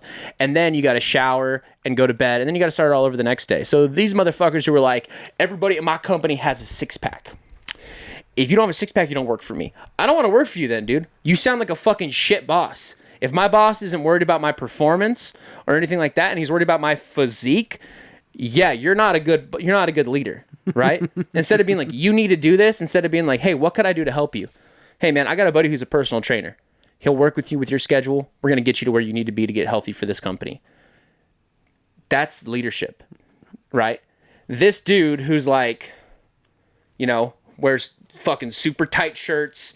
He just walks around like dude, this all day. I swear to God, if you are a grown man and you're trying to tell me what to do, and I can see this part of your leg, if I can see this part of your leg and you're trying to give me instruction, you better be a fucking Navy SEAL and you better be in UDTs, motherfucker. Because if not, I don't want to talk. I'm like, no, dude, get the fuck away from me. You're not. Yeah, it's shit like that. Like dudes that are like, you fucking fat piece of shit. Why don't you? He's like, dude, look at me. I'm like, dude, you work in an office from 9 to 5. You can go work out at 7. I got to be on a job site at 7. What the fuck you talking about, dude? And I got to fight traffic an hour before I get there. And then once I work all day, I got to go home and I got other shit to do. I don't get an hour lunch break to go work out at the fucking gym that my office has. At Equinox. Yeah, at Equinox. I'm like, dude, you're a douchebag, right? Like when this society realizes that being a man isn't about what you look like and it's about how you act and treat people, then we're going to get somewhere, right? Being a man isn't someone who's fucking chiseled and acts fucking like a dick to everybody he meets because his respect needs to get earned. No, dude. A man's someone who's going to work themselves in the fucking ground for everybody around them and make sure everybody else is taken care of before they are. He's going to make sure their kids are fed, their wife is happy, the bills are paid, and the dog is walked. All right? And then after that, he's going to worry about himself. And that's what real leadership is. And this whole society we have right now about these fucking alpha male douchey bros who he's like, dude, he's like, yeah, I shoot archery. Cool. Do you hunt? No? Oh, you just shoot archery? Well, that's cool. Well, get the fuck away from me. Like, what are you talking about? You know? Like, it's the amount of effort that's put in the wrong directions with men today is hilarious to me. And it's the same thing about like a dating culture, right?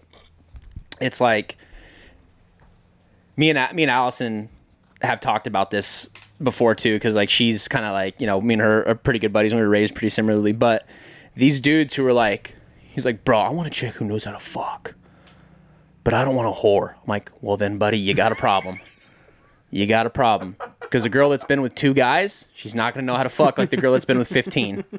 You know? Either you put your bullshit aside and not care about what somebody's past is about, or you fucking try to find one and teach them. You know what I mean? So that's what my brain immediately went to. I've never been the guy that got hung up on body count.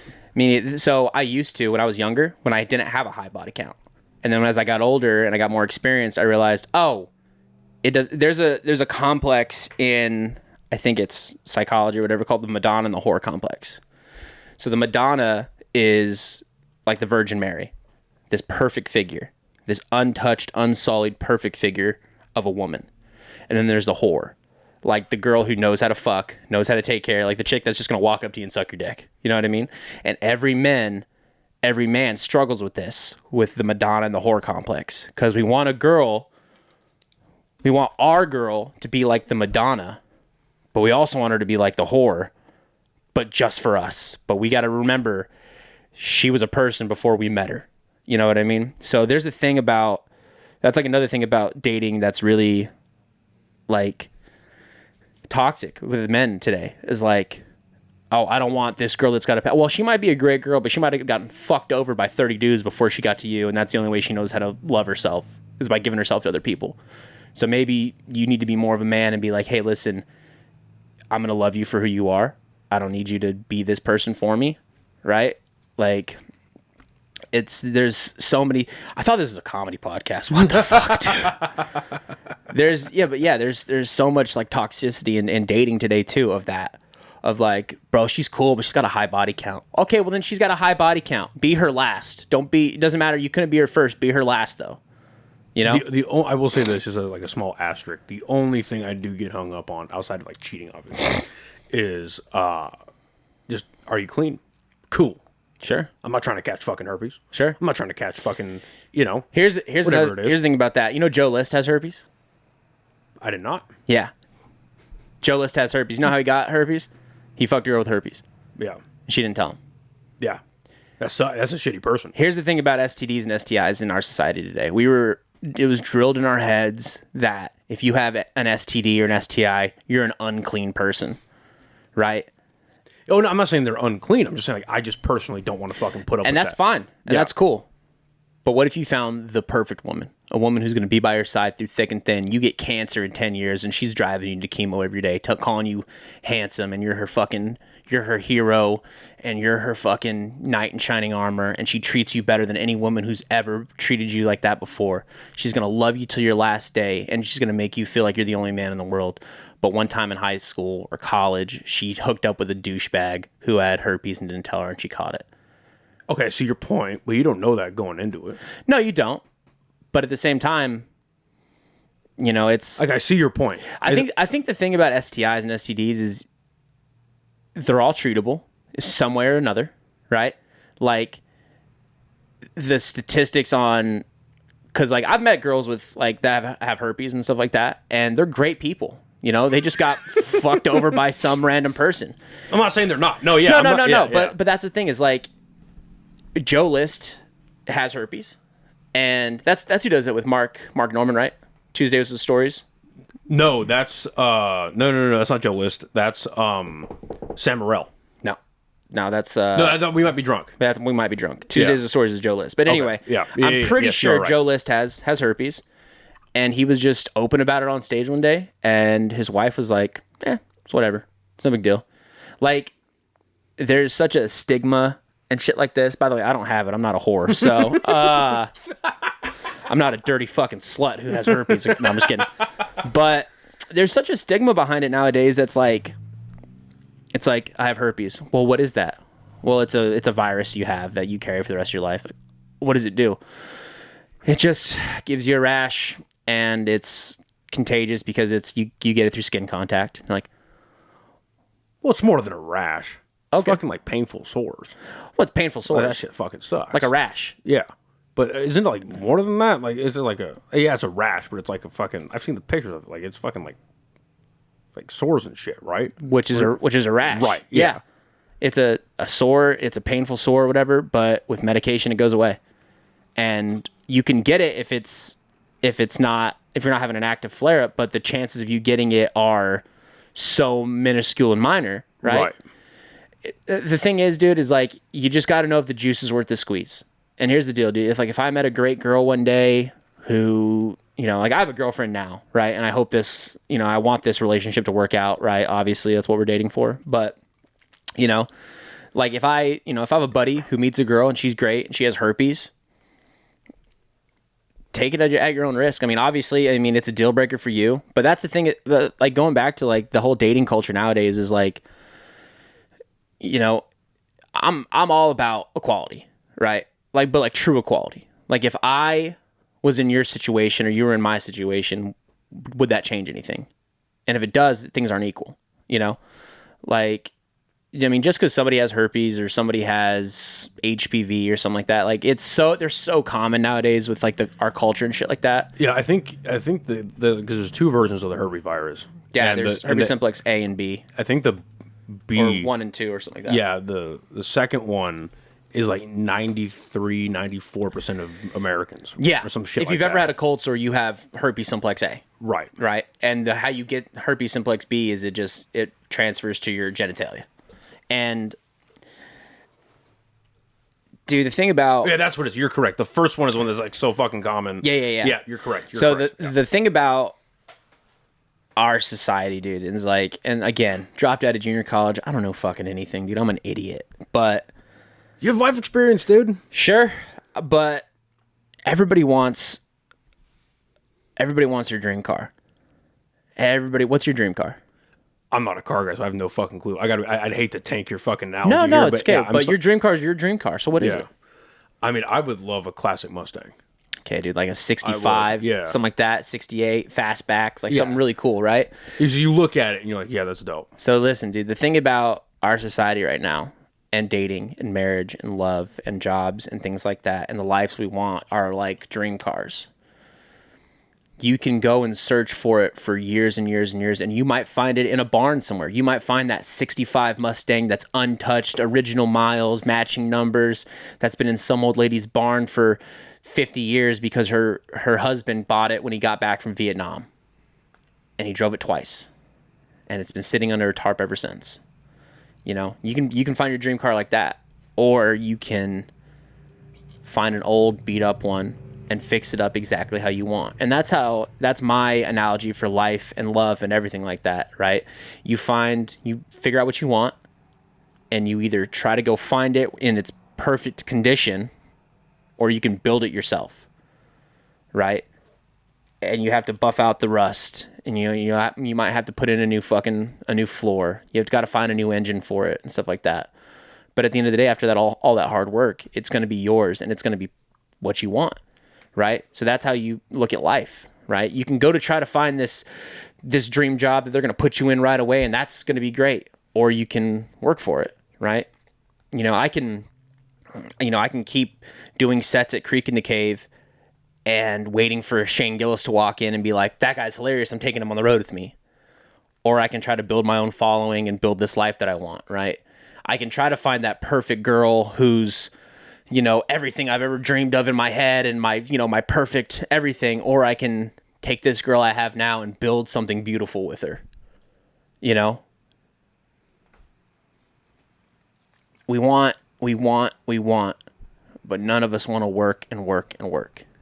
That's a beautiful way to put it. Yeah. No, that is a very beautiful way to put it. What do you think about when you hear people say, and it's mostly coming from like older people, right? Yeah. I'd say like 45, 50 and above, where it's like this generation does not want to work anymore. This generation is lazy. They're all, and obviously speaking in absolutes is very stupid. Sure. Like, and again, because I'm a dork, what my mind goes to is, the Obi-Wan's quote where it's like, only a Sith works in absolutes. Right. So when you hear something like that in the context of this conversation we're having, life's just different from how it was when my parents got married in the 80s. Their first house cost less than $100,000. My dad was a firefighter making $33,000 a year, and I think firefighters make $40,000 a year now. The cost of living's gone up, but nobody wants to keep paying, right? And we as a younger generation face different trials and tribulations in the generation before. It's just like everybody. It's always been like that, right? If your parents were in the Great Depression, and they were working, for peanuts, and then, you go to the baby boomer generation, and everybody's got a job. Everybody's getting new cars every few years, right? Right? Like, they didn't say they were lazy. They were like, oh, these people they're too flashy. Like, they trust too much or stuff like that. So every generation has scars that they're trying to push onto the new one, right? Like, in the 80s, you can go to a 4-year university. You can get $20,000 in debt, right? It's about what I think that's about what it costs. So, yeah, about 20 to 30. Yeah, about 20 to 30 for a 4-year education, right? Then you get out, and then you get a job that pays $70,000 a year. And that was great. In the 80s, if you had a job that paid $70,000 a year, you were crushing it. And then you find a house, right? You find a house that was $30,000. You bought a car that was $10,000, brand new. Probably less than that, $8,000, brand new. And you slowly worked off that debt. You slowly bought your house. But now, you go to a 4-year college, you're $100,000 in debt right away. If you're lucky. If you're lucky. Then you go to try to find a job that pays $50,000 a year starting off. And then you try to buy a car that's $30,000. And then you try to buy a house that's $250,000. And you're like... You're trapped. You're trapped. And you just get weighted down by life. And you're like, fuck, I don't want to do this anymore. This is, And everyone's like, gosh, nobody wants to work anymore. No, we do. But I think we're just tired of working for a life that isn't realistic or attainable anymore. Well, you're working, you're not owning anything. Exactly. Like, there's a real, and I'm surprised it's not something that's not like advocated for more, but like there's a real like sense of pride when you own something. Like, this is mine. Like, this is mine. This is my thing. I worked for it. I have it. And now we're in a cycle now where everyone is like, everybody's renting something or leasing something. Yeah. You don't have true ownership over it. Right. And then you're not really like, you're not paying. I feel like I'm in this boat personally. I know a lot of people are as well, where it's like, you're not paying off your debt to make it work for you or to have equity and eventually like build wealth that way. You're paying off debt so that you don't get more debt. Right. Or so that like, it's crazy that like, if you don't pay off your debt properly, depending on how much you have and what status, or not status, like what tax bracket you're in, if you don't do it properly, you go to jail. Yeah. Like that's a thing. Like, Yeah. like that's one of our things we talk shit about when I was still in. Like, yeah, if you don't go to your dental appointment in time, jail. Yeah. That's on the table in the military. Oh, yeah. UCMJ. That is on the table. You don't go to your appointment, jail. Yeah. You don't show up on time or you don't whatever, jail. Yeah. That's Exactly. possible. Yeah. It doesn't happen a lot, but it's on the table. The fact that it's on the table is crazy. But that's my point. It's like I think right now the average income you have to, as single person income, not dual income household, the single income that you need to be able to like buy a house potentially, and not even to buy a house, to get approved for a loan to start paying off on a house, is like $125 a year. Yeah. But it's like, who's paying someone again who just got Right. like at least $100,000 of debt, and and they say they got a good degree too, not just like a fucking liberal arts degree or underwater basket weaving, whatever, like a real fucking Mechanical engineering. Yeah, mechanical engineering, right? They say they have $120,000 worth of debt, and you go into your trade or you go into your job, and you're getting paid $50,000 a year. Well, also think about this, right? So like retirement isn't, in the 80s, you retired at 60, and you could live off of the $1,700 you got from your Social Security. That's pennies now. But now, this generation is working longer and longer and longer because they can't afford to retire. So those jobs that were supposed to open up because they were going to retire aren't opening up anymore. Because people are still working. So people are still retaining that same job, holding on to it and scraping by and trying to get by. And there's no new jobs opening up. So that's why it's like nobody wants to work anymore. Like, no, nobody wants to retire anymore. I haven't thought about it. That's a fact. And I'll take it a step further too, because for my job, I was a little bit earlier, I'm a recruiter. Right. The amount of people that I've had come in, and I've only been in this job for about a year and a half or so, and even in that short amount of time, it's growing. The amount of people that I've had come in that are in their late 50s and their 60s, even in their 70s, and they're coming in to get a part-time or even a full-time job as a security guard. Yeah, it's just growing, and every single time, one of the questions I asked, I was just like, so what makes you interested in this job? I'm like, well, I have my retirement coming in, and it's usually for part-time in this scenario, but yeah, I have my retirement coming in. I have my Social Security, but with the way things are right now, I need more income. Exactly. And I'm like, fuck, dude, you're like, and there's nothing wrong with this person coming in, obviously, but it's like, yo, you're 68. Like this fucking, and I'm 26, about to turn 27. Yeah. I'm like, fuck, what is my future gonna look like, dude? So like you talk about the trades, like in the same aspect. 10 years ago, the average age of a welder was like 45. Today, the average age of a welder is 55. So there's no new guys going into the trades because everybody's got pushed towards college, right?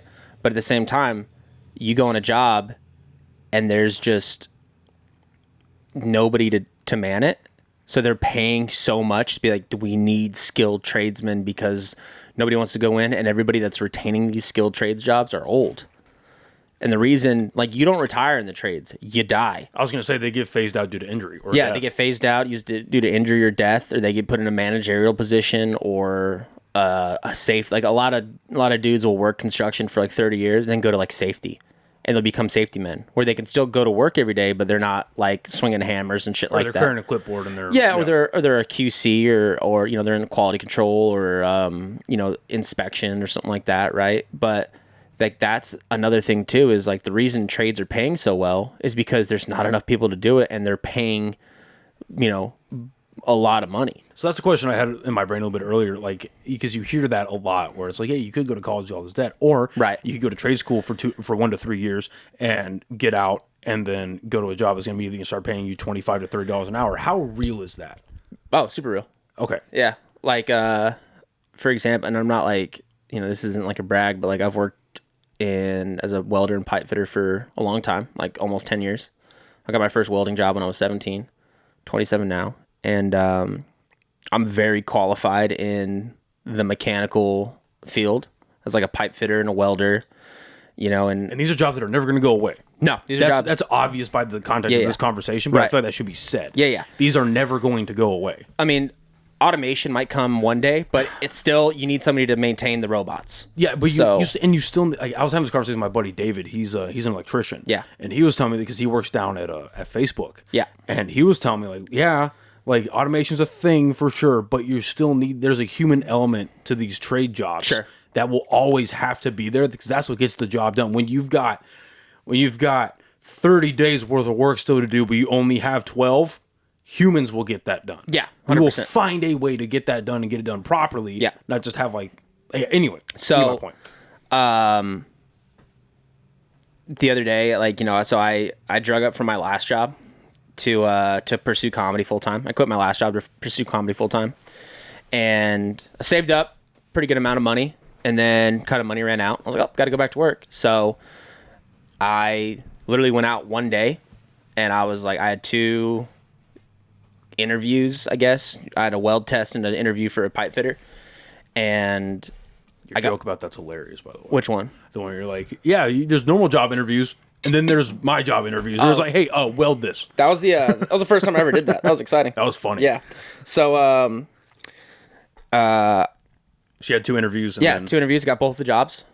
One paid me like one pays $23 an hour. One pays $35. And I picked the one that was like $23 an hour because I didn't really like the one that was. They were originally going to pay me like $30 an hour, and then they came back and they're like, "Hey, we'll pay you $35. You come work for us." I was like, "All right, fuck it." So, so you picked which one then? So I picked one, and then I got the other one. I'm literally about to leave this one to go to that one. Oh, okay. So you're going to the 35 one. Yeah. Okay.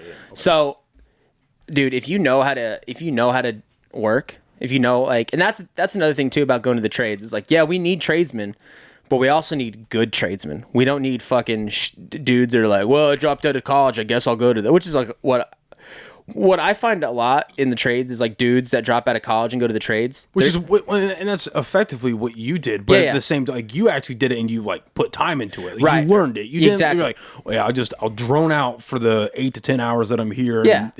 So like, you can't zombie through that shit. Yeah. So what I find is dudes that leave college and go to the trades, they find that they either love it or hate it. There's like really no in between.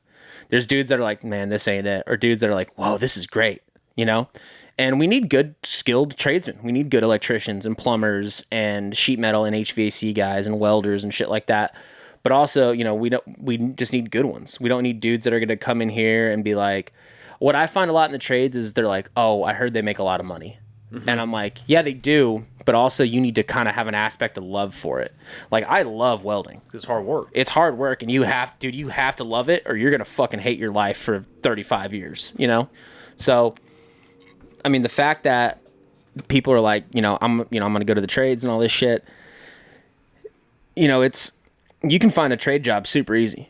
I can go, I know a few trades like carpentry and welding, pipe fitting, ironwork, things like that, right? And I can go find any one of these jobs, but they all pay differently too. Like an iron worker isn't going to make as much as a pipe fitter. Or what's the reason for that? Generally speaking, it's not. This is going to sound kind of douchey, but pipe fitting and pipe welding is a lot more complex than ironworking. So like ironworking is like, you're setting beams, you're setting I-beams, stuff like that. And it's a lot of bolt up. It's a lot of flat welding. So welding flat is super easy because it's so there's a thing in welding called your rod angle. Rod angle is a very big determining factor in if your weld's going to be good or not. And a good rod angle is 17 degrees either way of straight up and down, right? So when you're welding on a plate, you can keep that same rod angle the whole time. But when you're welding on pipe, that rod angle changes, and now you have to make constant adjustment for that weld. And you not only have to make a weld, you have to make like an X-ray quality weld, or a ultrasound quality weld, or a whatever, right? Whatever they're going to test it for. So it's just more difficult. So it's a more like skilled trade. It takes longer to become a pipe welder than it does a plate welder. Explain a little more about like testing it for X-ray or for ultrasound. So there's usually 2 types. There's the most common types of tests are what are called destruction tests, visual tests, and X-ray tests. So you'll weld a pipe. All right, I'll just fucking take this, right? So you'll weld a pipe, and you just take 2 pieces of pipe and bring them together, and then this middle groove here, this open space, that's called your root. That's what's called an open root test. And you're going to fill in that first pass. And then someone's going to come up and they're going to inspect it. They're going to inspect it for things like lack of penetration, right? Like you didn't fuse your metal all the way. Lack of fusion, you didn't fuse your metal all the way. Over penetration, under penetration, porosity, depending on the type of weld. And there's 1,000 things they look at. And then after that, you'll put pass and pass and pass on it until you get to what's called your cap, your final weld on top, and then they inspect it again. They'll inspect it for stuff like undercut, where you didn't build up enough metal and you kind of cut into the parent metal, and then your cap could be too high. It could be under flush, things like that, and all those things are rejections. So if they catch any one of those things on your weld test, they'll reject it and you fail. So you might make a perfect weld, you might pass visual inspection, right? Cool, visual inspection, now it's off to either destruction or X-ray. Destruction is where you cut straps out of it. So now that you have a weld, you'll cut 4 straps out of just 4 different parts of the weld. They'll take it to a hydraulic press, you grind it all smooth, take it to a hydraulic press, and then they're gonna press your weld and try to break it. And you're allowed like 1/8 of an inch of tolerance. So it might crack, but if it's less than 1/8 of an inch, then you pass. But if it's more, you fail. Or they might snap it and like look inside. Or they're gonna send off the whole pipe off to a company that will X-ray it, and then they can look inside this X-ray and be like, oh shit, you have a crack, or you have lack of penetration, or you have porosity, 1/4 of an inch into the weld. That's a failure. And you do all that before you can go to work. Oh, shit. Yeah, so that's it's a very stringent test. I mean, it's a very stringent testing process to just go, like, the last job I was on, I had to take 4 weld tests, and all of them were X-rayed. I didn't pass one of them. I had over penetration on my root on one test, but I passed 3 out of the 4 with, I think they cut straps. Oh, they X-rayed one and cut straps out of the other ones, I'm pretty sure. But yeah, so like all that. So that's why I'm saying like we need qualified people, because you can learn. Anybody can, like any dickhead can weld a piece of pipe. You got to make it look good, and you have to be able to have like an X-ray quality weld, and that's why you need skilled tradesmen and not just tradesmen. So yeah. I don't know how interesting this is going to be to your viewers. No, I love it. Yeah? Personally, I fucking love it. That's great. All right. One of the best things you asked a little bit earlier before we started shooting, like what got me into podcasting. In the beginning, it was just me and my friends hanging out. And that's what it's always going to be. Like, I love having my friends on, shooting shit, that type of stuff, right? Yeah. I love that. But then one of my favorite Rogan quotes I've heard off his podcast is, he's not a woodworker. He doesn't know anything about woodworking, but if he has someone sit down with him to explain it like you just did, explain their trade, explain their craft, their art, and they're passionate about it. Like, this is interesting to me because of how much you care about it. Oh, yeah. I don't know shit about pipe fitting, about welding. That's why I ask so many questions. Right. Not just for the audience, but for me. Yeah. Like, this is the most selfish thing I do in my life, bar none. Because it's like, what do I care about? What do I want to learn about? And if it's somebody that has like surface level knowledge, I'm not gonna be able to get all of that. Right. Have someone who's been doing it for 10 fucking years and loves it. The important part at the end of that being loves it. There are people who have been doing anything for 10 years and fucking hate it. Yeah. They're probably like, you just weld it together, pass these tests, hopefully it works. Right. And then there's this like this weird silence of like, that's fucking boring. But all the details that you just went into, that makes it interesting. Oh, and then after that, every 6 months you have to retest. So that's like another thing. And then a lot of companies, when you start making production welds for them, they give you 3 strikes. So if you have a test, and like then it depends on the job. Some jobs are like 100% X-ray, 50%, 75, right? And most jobs are like 100% visual QC. Right, so the QC will look at your welds and stuff like that, and if they reject 3 of them, you get fired. Oh shit! They're like, all right, down the road, and you just go find another job. So like, that's another thing that I really like about the trades is you don't just have to be a good welder, you have to stay a good welder, right? Like you can be an accountant and you can go work for a company and, you know, you might be a good accountant when you start, but then you get kind of lazy and you start missing stuff. You get promoted to the Pentagon. Right. Yeah. Yeah. And then, you know, so there's like, you know, they keep you on your toes, and it's a really interesting career field because of that, of like you know, when you're a welder, at least, you know, and you have to keep showing up every day and being like, hey, I'm still a good welder. See, like I'm still passing my visuals and my QC and stuff like that. So it's I don't know. There's just a lot of kind of little interesting facts about it like that. Well, and that makes perfect sense as to why you love comedy. Yeah. You don't do it for very long, or you get stagnant, or you know, you end up washing out. I'm one of these people that's like, I'm good at a good amount of stuff. Like, you know, some things just kind of come naturally, like everybody, you know. But I'm one of these people that if something comes too easy to me, I get so bored with it. Right? Like I get so fucking bored with it if I'm like automatically good at it right away. So what made you stick with comedy? I mean, you said a little bit earlier, you know, growing up, you're because a naturally funny guy, but then you can still evolve and all that kind of stuff. So what made you stick with that? Because I've never only had good sets. Right. If I've only ever had good sets, I would probably have quit comedy by now. No, if you've only had good sets, you're a liar. Yeah. But that's the thing is like, if I like, it's so interesting to me, man, how you can tell a joke in one room and it crushes, and you tell a joke in another room and it bombs, and you're like, what the fuck? It's and I think, dude, when I learn the secrets of comedy, I'll quit. You know, when I learn why that is, or why if I go up in my voice right here in the joke, it's funny, but if I keep it monotoned, it's not. Or if I pause for 3 seconds, it's way funnier than when I pause for 1 second. It's like, you know, it's like, what in our fucking brains makes that funny? You know? I think the secret to comedy is there is no secret. Roy Scovel has a great story about this. I asked, this is pretty funny. Roy Scovel was doing a show one time, and afterwards this open micer came up to him and goes, "Hey man, I'll buy you drinks all night if I can just talk to you." And he was like, "All right, yeah, cool." So Roy Scovel's at the bar and stuff like that, and this comic's just fucking talking his goddamn ear off about punchlines and setups and all this shit, and how do I do it, you know, all this stuff. And he just stops and goes, "Hey, what makes you think there's a secret to any of this? There's no secret to this. What's working for me might not work for you. What works for him might not work for us." You know what I mean? And that's awesome, because there's no direct, like, you know, with welding, you go to school, you learn how to weld, you keep welding, you're going to be a good welder. With comedy, I know dudes that have been doing this for 20 years, and I'm like, brother, what are you doing? You know what I mean?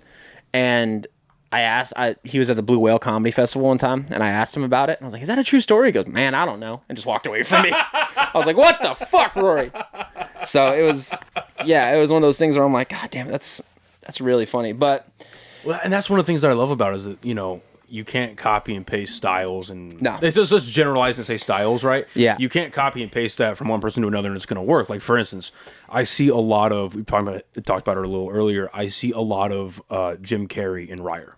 Yeah. And I just, because of what my personality is and me just knowing myself, so just as a person, but just going into comedies, and I've been doing it for such a short amount of time, I know for a fact that if I try to do a Jim Carrey, it's going to be a very pale imitation. Right. Like that's to say I can't learn anything from Jim Carrey, because I can't. Obviously, he's one of the greatest to ever do it. He's fucking hilarious. I love that guy. Yeah. Whether it's his acting or his stand-up. However, I know that if I yes, that is the marker that I need to base something on, or that I need to whatever, that's where the hill I'm going to die on. I know for my personality, it's not going to fucking work. Right. I just know that.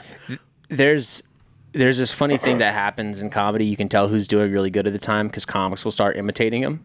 Like when Gillis was on his rise, you saw a lot of comics in Austin doing like a poor Gillis impression. You know, I have, just to call a spade a spade, I found myself doing a poor Gillis impression, and I didn't realize it until I think it was this past week's episode of Kill Tony. Yeah. I had no idea who that comic was that went up, but he was a great guest, and not for nothing, but I think this past week's episode of Kill Tony is one of the best that I've seen in a long time, strictly for talking about stand-up, because he actually gave the people who went up, the micers, actually gave them feedback. What was his name? I'm just gonna fucking look it up. Look it up right now. Yeah. Look it up right now, Noah. This is why I'm not Jamie. This is why I have Joey does a lot of my producing stuff. Jamie, could we Let's see. His name is Daniel Van Kirk. Oh, dude, yeah. Yeah. Daniel Van Kirk does a podcast with Rory Scoville called Pen Pals, and it's so funny you said, because he was the other guy that was at the Blue Whale. He's great. He's such an underrated comic. So fucking funny. Yeah, I had never heard of him, and they were talking. He was giving feedback to the comic. They sent him back, and as they were doing the next bucket pool, bringing him up, they were talking about it originally. I guess one of them had made a comment between him and Tony. One of them made a comment about, like, I think he did, where, like, if you're on the road with somebody enough and you notice that your opener or your feature is starting to do you a little bit, like, they're saying, hey man, you're kind of like, right, you're trying to do or not trying, but like you're subconsciously like pulling some mannerisms or whatever. Like, maybe check that a little bit. And Tony was like, yeah, you can notice that last guy is a Shane Gillis fan, because he's doing the thing where he holds the mic a certain way, does the two hand, does like that, comes back to it. Yeah, he's like, and you know what I mean? So then I was rewatching some of my footage. And I was like, fuck, I do that. Yeah. I don't know if it's a good or a bad thing, but I do that. I stopped watching a lot of stand-up. Like, when I first started, I was like, I've always been a big stand-up fan. And when I first started, I was like just consuming so much of it all the time and sometimes I'd be on stage. Like, Tony Casillas told me one time, he goes, you remind me of, this is when I stopped, because he goes, you remind me of Chris DiStefano. And I was like, wow. I was like, why? I was like, really? And I realized I've been watching a lot of, like, History Hyenas, and I've been watching a lot of Chris DiStefano shit. And just, I don't think people mean to do it on purpose. Nobody's like, oh, I'm going to try to be like Gillis. I'm going to try to be like Chris DiStefano. But I was like, oh, subconsciously, I'm absorbing it, right? Because your brain registers that as good. Yeah, you want to be good. Right. Try to do, or you try to do what your brain processes as good. Yeah, and I think as humans, we do that a lot of, like, maybe it comes from, like, hunter-gatherer. Yeah, for from sure. back in our, we, like, saw the hunters in the group that were, like, really good, so we tried to be like them, and we're really easy at, like, getting somebody else's mannerisms and stuff like that. So I had to really just kind of put a kibosh on that and stop watching so much stand-up. So if there's, like, a good special that comes out, I'll watch it or whatever. But for the most part, I really try not to watch it anymore, because also I do a lot of crowd work, and when you're doing crowd work, things are just coming off the fly and stuff like that. And one time I did some I think I was still in Albuquerque. I did some crowd work. I think I was in Oklahoma City, actually. And I did some crowd work, and someone was like, man, that was so funny. I was like, yeah, I got to make a bit out of that. And I realized, I think I bit a comic's bit. It just was like, naturally came up in conversation, right?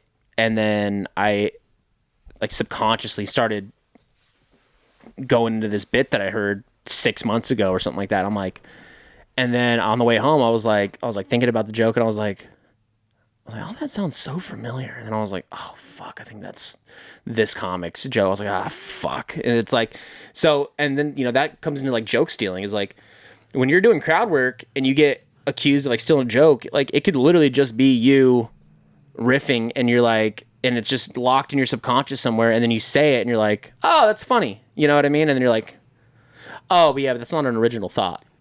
So that happened to me. Funny you say that. That happened to me in January. Yeah. Obviously of this year, but it happened in January. I had a bit that I was trying out at an open mic, and I forget what led me into it, but the second half of it, I was talking about how ridiculous it was. Like, and it turned to me imitating a Rogan bit, because Rogan has a bit about how ridiculous it is that, like, how toxic the sun is to humans. Like, you're in it too long, you're gonna get cancer. You stare at it, you go blind. Yeah. He has a bit about that when I think from Rocky Mountain High. Rocky Mountain High is great. Yeah. Yeah. And I did the bit, and I did my version of it very horribly at that open mic. Yeah. Admittedly, I did it very horribly. And then on the drive back, I was like, why could it have been better?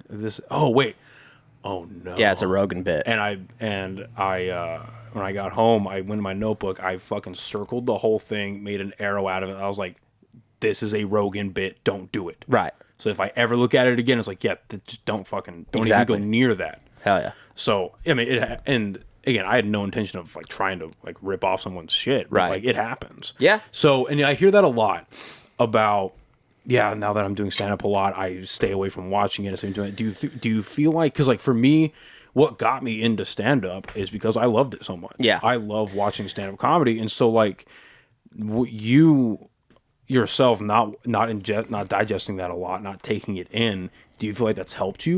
Yeah. So it's not that I don't watch a lot of comedy. I watch comedy every week, but it's my friends and stuff like that. So now instead of watching, because when I first started, you know, I wasn't going out a lot and stuff like that. So I was digesting a lot of really, really good comedy.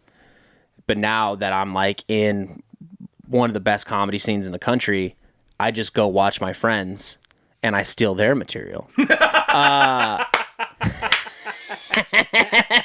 No, I just... And now we have 3 of his closest friends coming in. Fuck! And they have receipts. Get out here. Dude, the fucking crab feast with Ryan Sickler, you used to do that all the time. Like, you would talk about, like, your school bully. Be like, yeah, fucking so-and-so was such a piece of shit. Be like, man, we got a surprise for you. So-and-so's here. And they weren't never there. But it's, but yeah, so, but, like, it's... I still love stand-up, and I still love watching it. But now I just, like... I watch my friends do stand-up, or I'm on a show with them, or I'm just around it all the time to where... And I don't really, like, super pay attention, like, to his set. But if there's, like... If I see Dylan Sullivan, I'm like, oh, I'm going to watch Dylan. You know? Or if I see a buddy of mine, Kyle Dowdy, I'm like, oh, I'm going to watch Kyle's set. You know? And it's one of those things of, like... You know, you just have to be... Now I'm just more conscious of it, of, like... Okay, don't do that. Don't do that, right? Yeah. You know? So, it's one of those things. No, that makes perfect sense. So when you are watching comedy here, where do you find yourself frequenting the most? I'm at Creek in the Cave a lot. Creek in the Cave, Sunset Strip, and Black Rabbit are probably the 3 clubs that I go to the most. I meant to say this in the beginning. I don't just cut you off real quick. I'm going to say this in the beginning. Thank you for letting me shoot this here, by the way, because originally when we were going back and forth, Well, you didn't really ask, so I guess that's fine. Well, I didn't Just want kidding. to impose too much. No, dude, because that was the 2 places we were talking about beforehand, or like when we were setting this up months ago. Right. I was like Black Rabbit, Creek in the Cave. I was like, oh, I'm kind of pressed for cash. And he was like, you know, hey, what about my RV for free? I was like, now we're cooking with Perfect, oil. yeah. Perfect No, I'm shit. just glad so thank you very you're like much. receptive to it. Of like, I was like, we can do it in my RV if you want. Fuck man. yeah, dude. Yeah, we can do it in my home on wheels. Well, I mean, that's where it's funny because like I was looking like when you had brought that up, like we do it here. I was like, fuck, these prices are fucking ridiculous. They are. And I had I had a moment, and as I was sitting in my studio at my house, I was like, man, like I really fucking like I very rarely like am thankful for what I have, like Yeah. just this equipment alone, Right. You know what I mean? Like I'm very thankful for all of it. Oh, And then- dude, the amount of value in just this, comics would give their fucking left nut for just half of this setup. One camera, one mic, you know, all that shit. So even and then because you know podcasting in Albuquerque obviously is nowhere near what podcasting is in Austin. Right. Like we don't have like for instance when I'm shooting with Allison on Monday, we'll be doing it in a professional podcast setup, in a fucking spa. Like a spa has a podcast room. what's it called? Oh, I'd have to look at the email. I forget the actual place. I'll find it afterwards. But I know.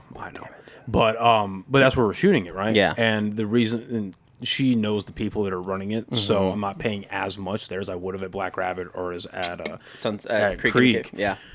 You know, that really like put things in perspective. I was sitting in my fucking studio, I was like, man, like I love my new studio space. It's definitely the best one I've ever had. Right. I love my new studio space. I love the fact that it's DIY. I was like, fuck, man, like this is, if I just like I could probably rent this place out, and it's in my home. Sure, like yeah. this is, and that's why I was so comfortable coming here and doing it. 'Cause I was Right. like, well, I've only been told by so many fucking people that I respect and become friends with that Maverick's dope, but the fact that he's cool with it, this is great, and I love the DIY shit. Oh, it's great. Like a buddy of mine setting up a his own podcast, and because we have a professional studio that's actually free. You just have to schedule time. It's called Studio 519. Cool. It's right off of Central and 6th. Ew. And yeah, but it's like right there, and it is a badass. Oh, yeah. Setup. Like There's a lot of little gems like that in Albuquerque. millions of dollars, and everything you shoot there, it actually gets televised. Oh, it's great. Yeah, it goes on the public access. Cool. And so a lot of people there do their podcasts there. A lot of people there do like cooking shows there and shit like that. And he was like, I think I should do it there. Or should I do it at home? And I was like, well, look, man, it's dope that it's free, and it's dope that it's taking out so much money. But he already has a mic. He already has cameras. I'm Yeah. like, dude, make it your own. Dude, I think my thing is like I have Mavsplaining, my show that I do. I need to be more regular about that, but again, it's just like I don't have any of the equipment. I gotta go, I gotta rent studio space. But there's so many podcasts out there that are just like on Spotify and shit, to where now I can just be like, I'm just gonna put it on YouTube. Just keep it on YouTube. I don't need to put it on Spotify. Like if you want to listen to it, you can come on, YouTube and listen to it. But well, the beautiful thing about doing this is like, again, I've said this a million fucking times on the podcast over the last 3.5, 4 years. I'm very thankful for everything that I have, like beyond fucking thankful. But you don't need all this. No. Like if you really want to do a podcast and you've got an iPhone and an internet connection, you're solid. done. Yeah. You can just do what Marin does. Audio record it, throw it up on YouTube. Spotify now made it free to upload all your shit. Right. And that the barrier to entry to do it is so fucking low. Yeah, anybody can do it. I think it's great. The thing about it is like just the market and podcasting in general, just so oversaturated of like everybody's got a podcast now. I think that's going to pop too, though. It'll take longer than stand-up because of the barrier to entry being so low. Not that stand-ups isn't, but like, you know what I mean? They said something like 100 episodes. Most podcasts don't go past 5 or something like that. Yeah, 5 or 7. 5 or 7. But if you can get to 100, it's more than likely that it's going to be around for a while. Right. What are you at? What is this? This is going to be 173. Oh, well, I don't like that number. Yeah. Could we make it something else? We'll push it up. Okay. Push it down. Maybe 169, dude. Change some numbers around. I'll delete some shit. Yeah, delete. Reorganize. Delete the last 4. But yeah, I think it's like the first 5. Most will make it past 5 or 7. I think it was February of 2021. Yeah, February of 2021. I only remember this because this came up on a pod between Rogan and Segura. It was, at that time, 1.9 million podcasts have been registered. God only knows what the fuck it is now. Oh, yeah. What made you want to start yours? You need to have one now. It sucks. Do you feel the pressure to have that? Yeah. Why? It's just another platform, dude. The thing about it is, dude, it's just the nature of the beast. Like, I don't like social media. I don't like TikTok and Instagram and all that shit. It's cool because you get to see a lot of cool, shit. Like, there's a lot of really talented people out there in all facets, right? Of like my timeline's a lot of like leather work and a lot of hunting and fishing and stuff, and it's cool to see a fucking a Boone and Crockett world record elk on just right there on your Instagram, right? Whereas back in the day you had to subscribe to Field and Stream magazine or whatever, or or you could see a stand-up comic from London, but back in the day you had to go to London to see them. So it's cool in that aspect, but at the same time it's just such a toxic community. It makes me feel like shit all the time. Constant. And the thing is like having to post is like nowadays, if you're not a comic and you're not posting either stand-up clips or just funny videos or whatever and building that following, you're just spinning your wheels.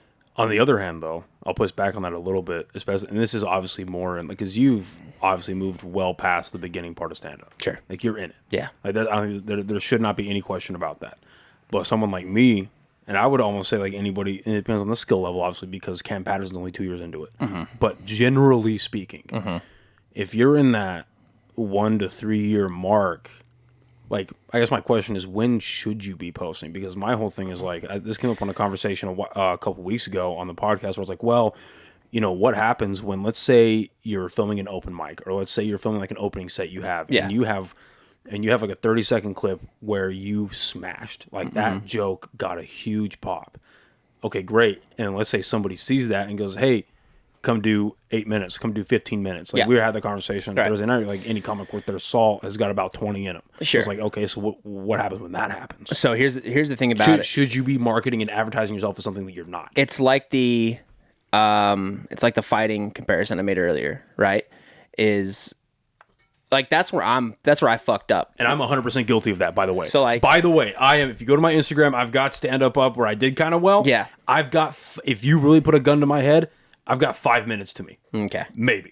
So that's where I fucked up, is I have the skill now. I can do it. Like, I did an hour the other day and it was pretty good. It was not bad. It wasn't my best set. Congratulations on your headlining, by the way. Oh, That's dude, Jesus sick. Christ. I'm going to kill myself. That's fucking sick. Hand me that Glock over there. So that's the thing. So I now have the skill to fill that time, but I don't have the people that want to watch it. So it's like the thing about I feature for a guy on the road named Cody Smith. He's called the Comedic Cody. Huge following on Instagram, TikTok, all this shit. Hundreds of thousands of people follow him. There's one of the sweetest dudes you've ever met. But he ran into the exact opposite thing of me. He started getting booked as a headliner when the first time he ever got on stage is he did an hour. And, you know, and it's like, it's a lot easier to bullshit your way through an hour than it is to try to sell a club when you have an hour, right? Okay. Say it again and then explain it a little bit. So here's the thing. If you want to get booked as a comic, they don't give a fuck if you're good, bad, ugly. They don't give a fuck anymore. Asses and seats. Yeah, they want asses and seats. They want to sell chicken tenders and beer.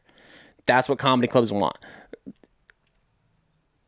Like the Creek in the Cave is a really good example of like a comics club because you're only going to work there if you're a good comic, right? They're not going to have just, and I'm talking like features and openers, and also, you know, you're not going to, I mean, they're a business. So if you could sell tickets, they'll have you, but it is what it is. Like it's at the end of the day, a comedy club is a business.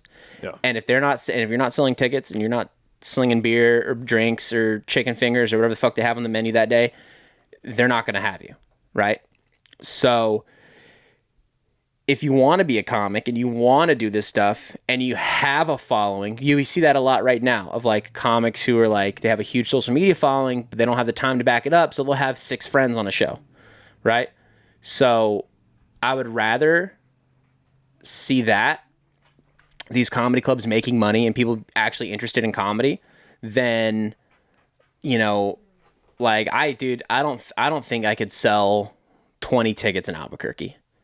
I'm just from my experience with comedy and my general like whatever, I don't think I could sell 20 tickets in Albuquerque, but I can do an hour anywhere in the country. So it's just kind of like, what are you going to do? You know what I mean? So if you're a comic that wants to make a career out of this, you need to have a following. And it's not, you know, back in the day, you just had to get good enough to get on Carson or good enough to do with something like that. And then you could start selling tickets. But now it's like, oh, you need to have a following before you can sell tickets. So it's like, if you want to post funny videos and shit like that of like funny sketches or funny, like just rants or whatever in your car, cool, do that, build a following, build the material after.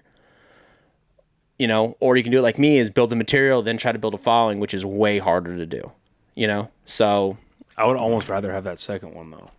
Yeah, because now I'm ready. Like whenever, if I get, you know, I get booked for, I know I'm a pretty strong feature on the road. So now it's, you know, it's like, and the only reason I say that is because I have more good sets and bad sets when I'm featuring and stuff like that. So, and I've been doing it long enough to where I'm like more confident the more time I do. But, because the social media is always going to be there. It's always going to be there. And it's just a way to, it's literally, that's just how you sell tickets now, is on social media. Hey, follow me on this. Hey, follow me on Instagram. Follow me on Facebook, on TikTok, and all that stuff. And just, I'll let you know when I'm in your city. And that's how you sell tickets now. So, and that's where I'm running it in. And I'm slowly but surely building a small following and stuff like that, which is cool. But at the same time, like, I don't need to be Matt Rife. I don't need, like, I know Matt. Great guy, super fucking casual name drop, but okay. Casual. Sorry, picked that up. Helped him move into his place when he got here. No big deal. I had a roast battle at the mothership one time. He's the only person that voted for me. Anyway, so you're helping big comics move in. You're doing you're doing industrial work for comedy clubs. Doing this guy, good shit. He's funny and handy. God damn, dude. But yeah. So I mean, like, you know, I don't need to have 6 million followers. If I have 300,000, that's enough to go to a comedy club, or even like 150,000. That's enough to go to a comedy club and be like, hey, listen, I have this many followers across this many platforms. I can sell one night. And then a year later, you come back, like, hey, I have this many followers. I can sell a weekend. And then you come back the next year, like, hey, I have this many followers. We're going to do a one-nighter at a theater, at a small theater. And that's the progression of your career in comedy, right? But I don't need to do the fucking Rose Bowl. I don't need to do Madison Square Garden. Dude, if I sell out Hyenas Albuquerque 3 nights, I'm fucking living like a king. That's a win, dude. Win. Hell yeah. No, when you do it. Oh, win. You will do it. Oh, maybe. Who knows? You're not a fucking psychic. You don't know. You could be. You don't might know. look like a gypsy, but you're not one. All right? You might be trying to sell me snake oil. Get out of here, dude. Get out of here, gypsy. I think gypsy's a racial slur. Huh? It's crazy. I just said that. So, I mean, yeah, dude. I mean, I don't know. I mean, I'm going to do this until I can't. I mean, I'm going to do this until I literally am like, I'm tapping out. I give up. Time to go back to New Mexico or Oklahoma or wherever and just get a little cabin in the woods and start sending bombs through the mail, you know? So we all have different, avenues in life. So we got to do what we got to do. Do you have a barometer for that in your head? My barometer for success is Dan Cummins or Sam Talent. Dudes that aren't, I go to a random person at a grocery store and I'm like, hey, do you know who Joe Rogan is? They're like, yeah.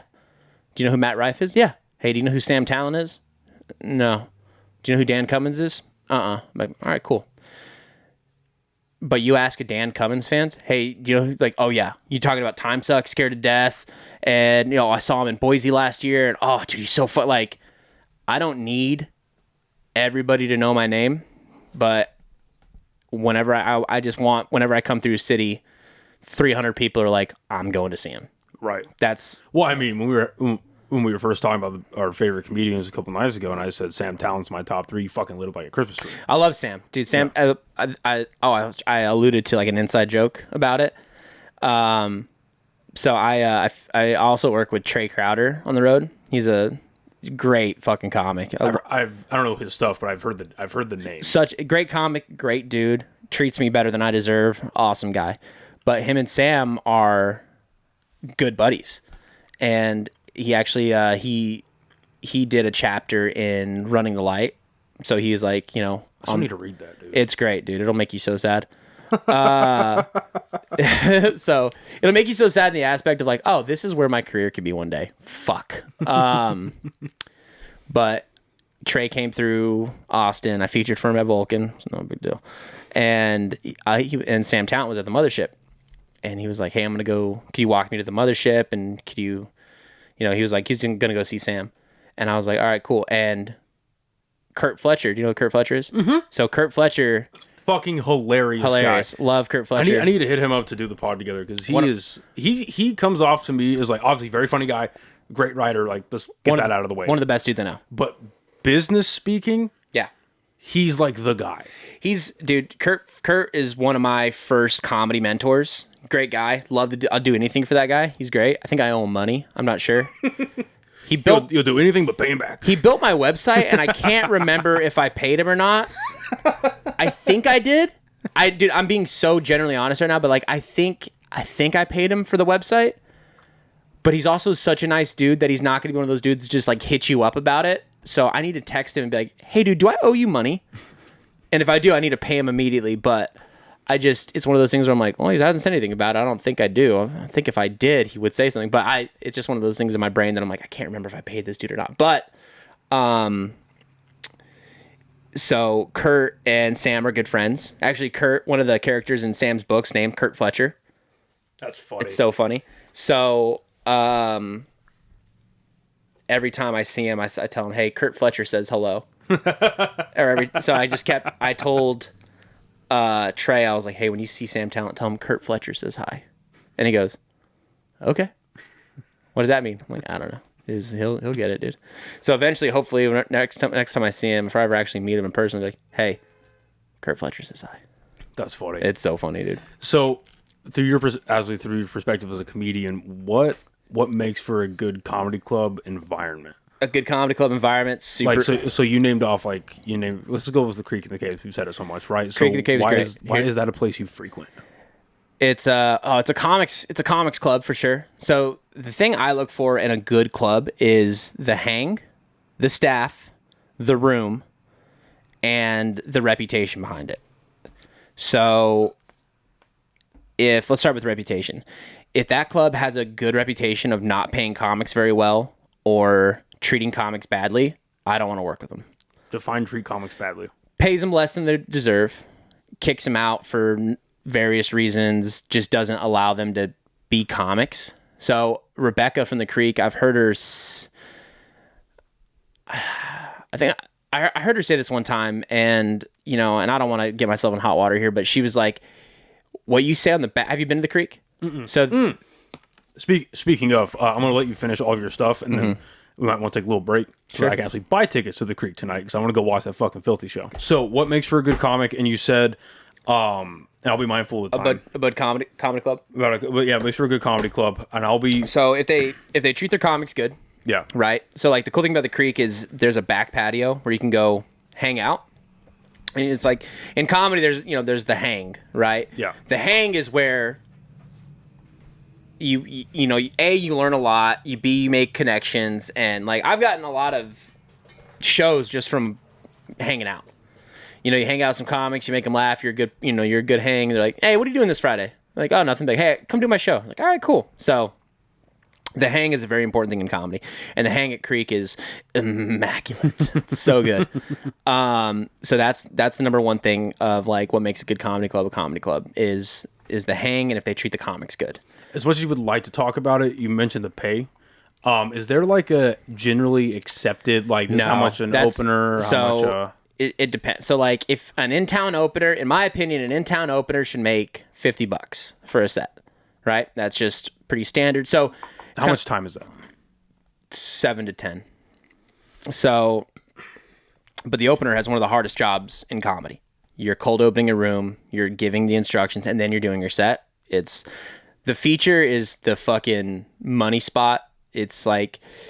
And that's what I got before Zach Abeda. Yeah. I got literally the top billing before Zach, and I was like, fuck. So I call the feature spot the lazy spot in comedy. Really? Yeah, because if you have a good host, the feature is already teed up good, right? Okay. You need to know how to dig yourself out of a pit if the host bombs, right? You need to know how to... Keep my mouth shut. So like if the host bombs, you have to be able to pick the show back up. Your only job is to keep it going.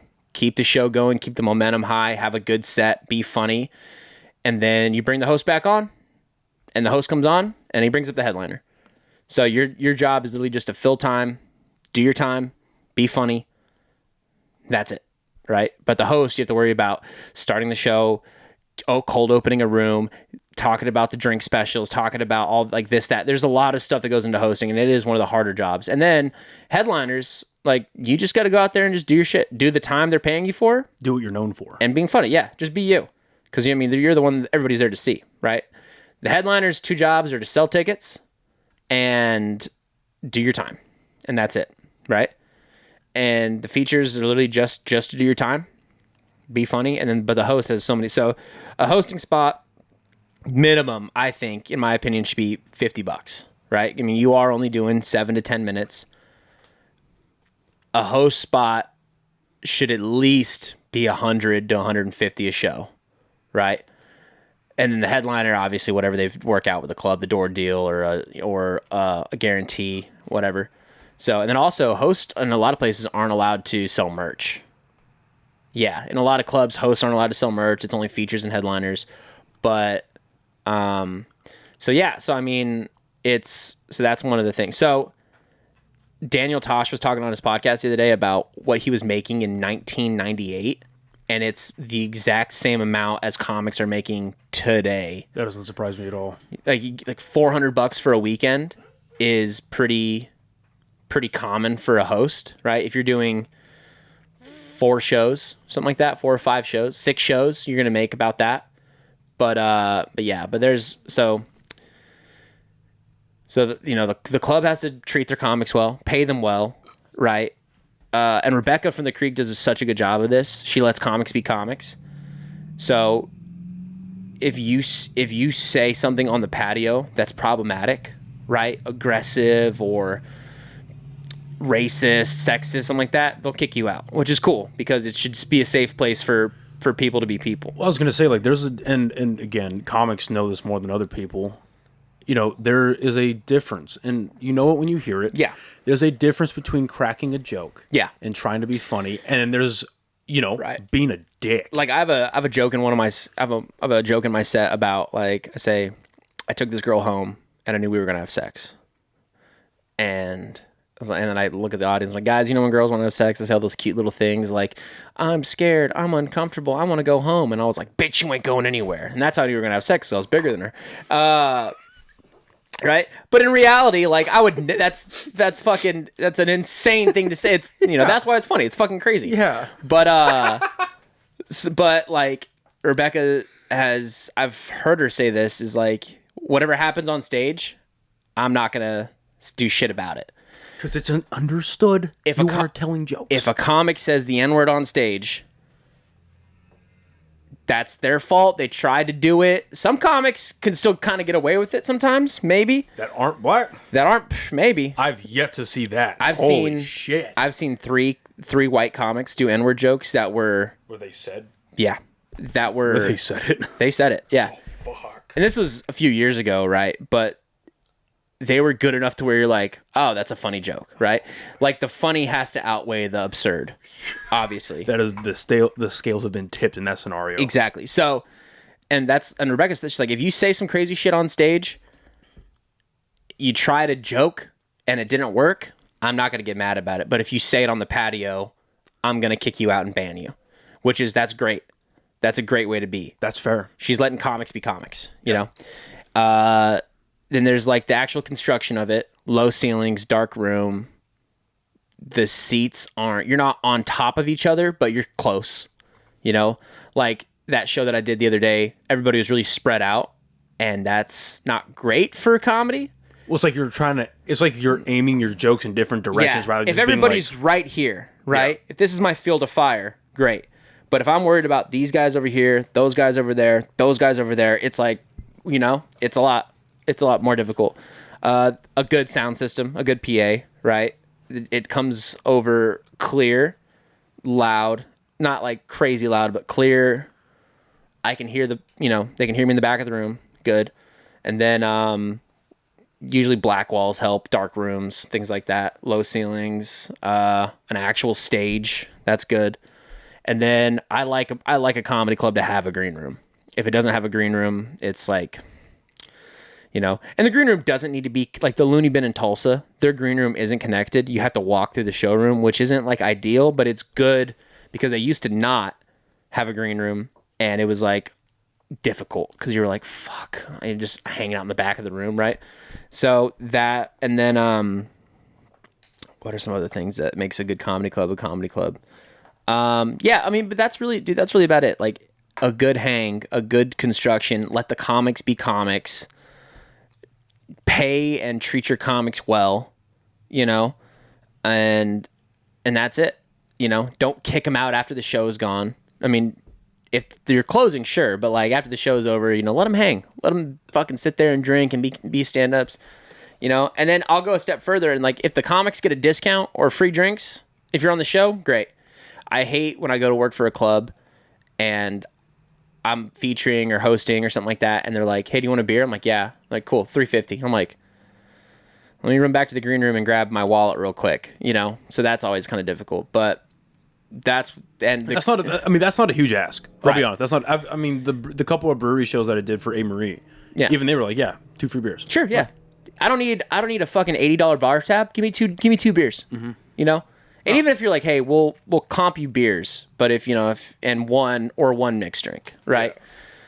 Yeah. I get they have to make money, but you're not going to lose, the $7 these 2 beers cost is really going to fuck you that hard. Like, chill the fuck out. Right. And then, and then as long as they pay, as long as that check clears, that's all I give a fuck about, really. But yeah, but I've worked at clubs where I'm like, oh, this is fucking, all right, whatever. So, yeah. Dude, is there anything you like, just something deep you want to end it on? Something deep. I don't know, man. The best way I can put this? The last 2 days, man, and you have played and you're continuing to play a very instrumental part in this. A lot of times when I go to a new city, and I feel it's a natural response, I kind of feel like a fish out of water. I'm like, oh shit, where do I go? What is this? What is that? Austin already, the moment I drove in, I was like, man, this is cool. Like, I didn't feel weird. I felt like, oh, this is really nice here. You know what I mean? But, dude, like, that really did mean a lot to me. Like, going to that show on Thursday. Yeah. And then the conversation you and I had afterwards, that was a lot of fun. And with your friend, Angel. Yeah. Being invited afterwards with you and Allison and then their friends. Yeah. And, like, that really meant a lot. Yeah. You know what I mean? Not because I'm a new guy in town, but, like, I've heard a lot about you. Nothing but great things. A lot of respect. Do I stand up to the hype? I guess. Oh yeah. Do I? Cool. Oh yeah. No, yeah. There's a lot of respect put to your name. Good. And the fact that like, you know, not just that you're a great comic and you're fucking hilarious, but like, you're welcoming. And so is Allison. You know what I mean? Like, it's cool to hang out with you guys. Cool to spend time with y'all, and not just to like talk about comedy. We just went to a fucking taco truck and hung out. That's like it. that really meant a lot to me, man. And we weren't out late. You know, I was there for 30 minutes. But yeah, it was like fucking cool. We're all just here hanging out, talking about comedy, bullshitting.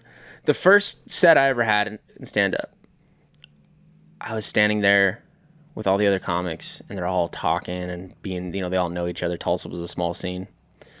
And I just felt like an outsider my very first time, you know? But from the moment I got here, like the first time I ever got here, I met Asan Ahmad, Matt Rife, Alex Carreau, all these people that were Adam Lucky, the guy your shows you're going to tonight, everybody was so welcoming. The second they find out you're a comic, they're like, where are you from? What's the scene like? Are you going to move here? Oh, this place is great. Hey, you should hit up this person. He's looking for people for his new show or whatever, right? Like, the first time I had a show at Creek, I was like pretty nervous. You know, I was like, oh, you know, I really hadn't traveled outside of like Albuquerque and Oklahoma City and stuff like that.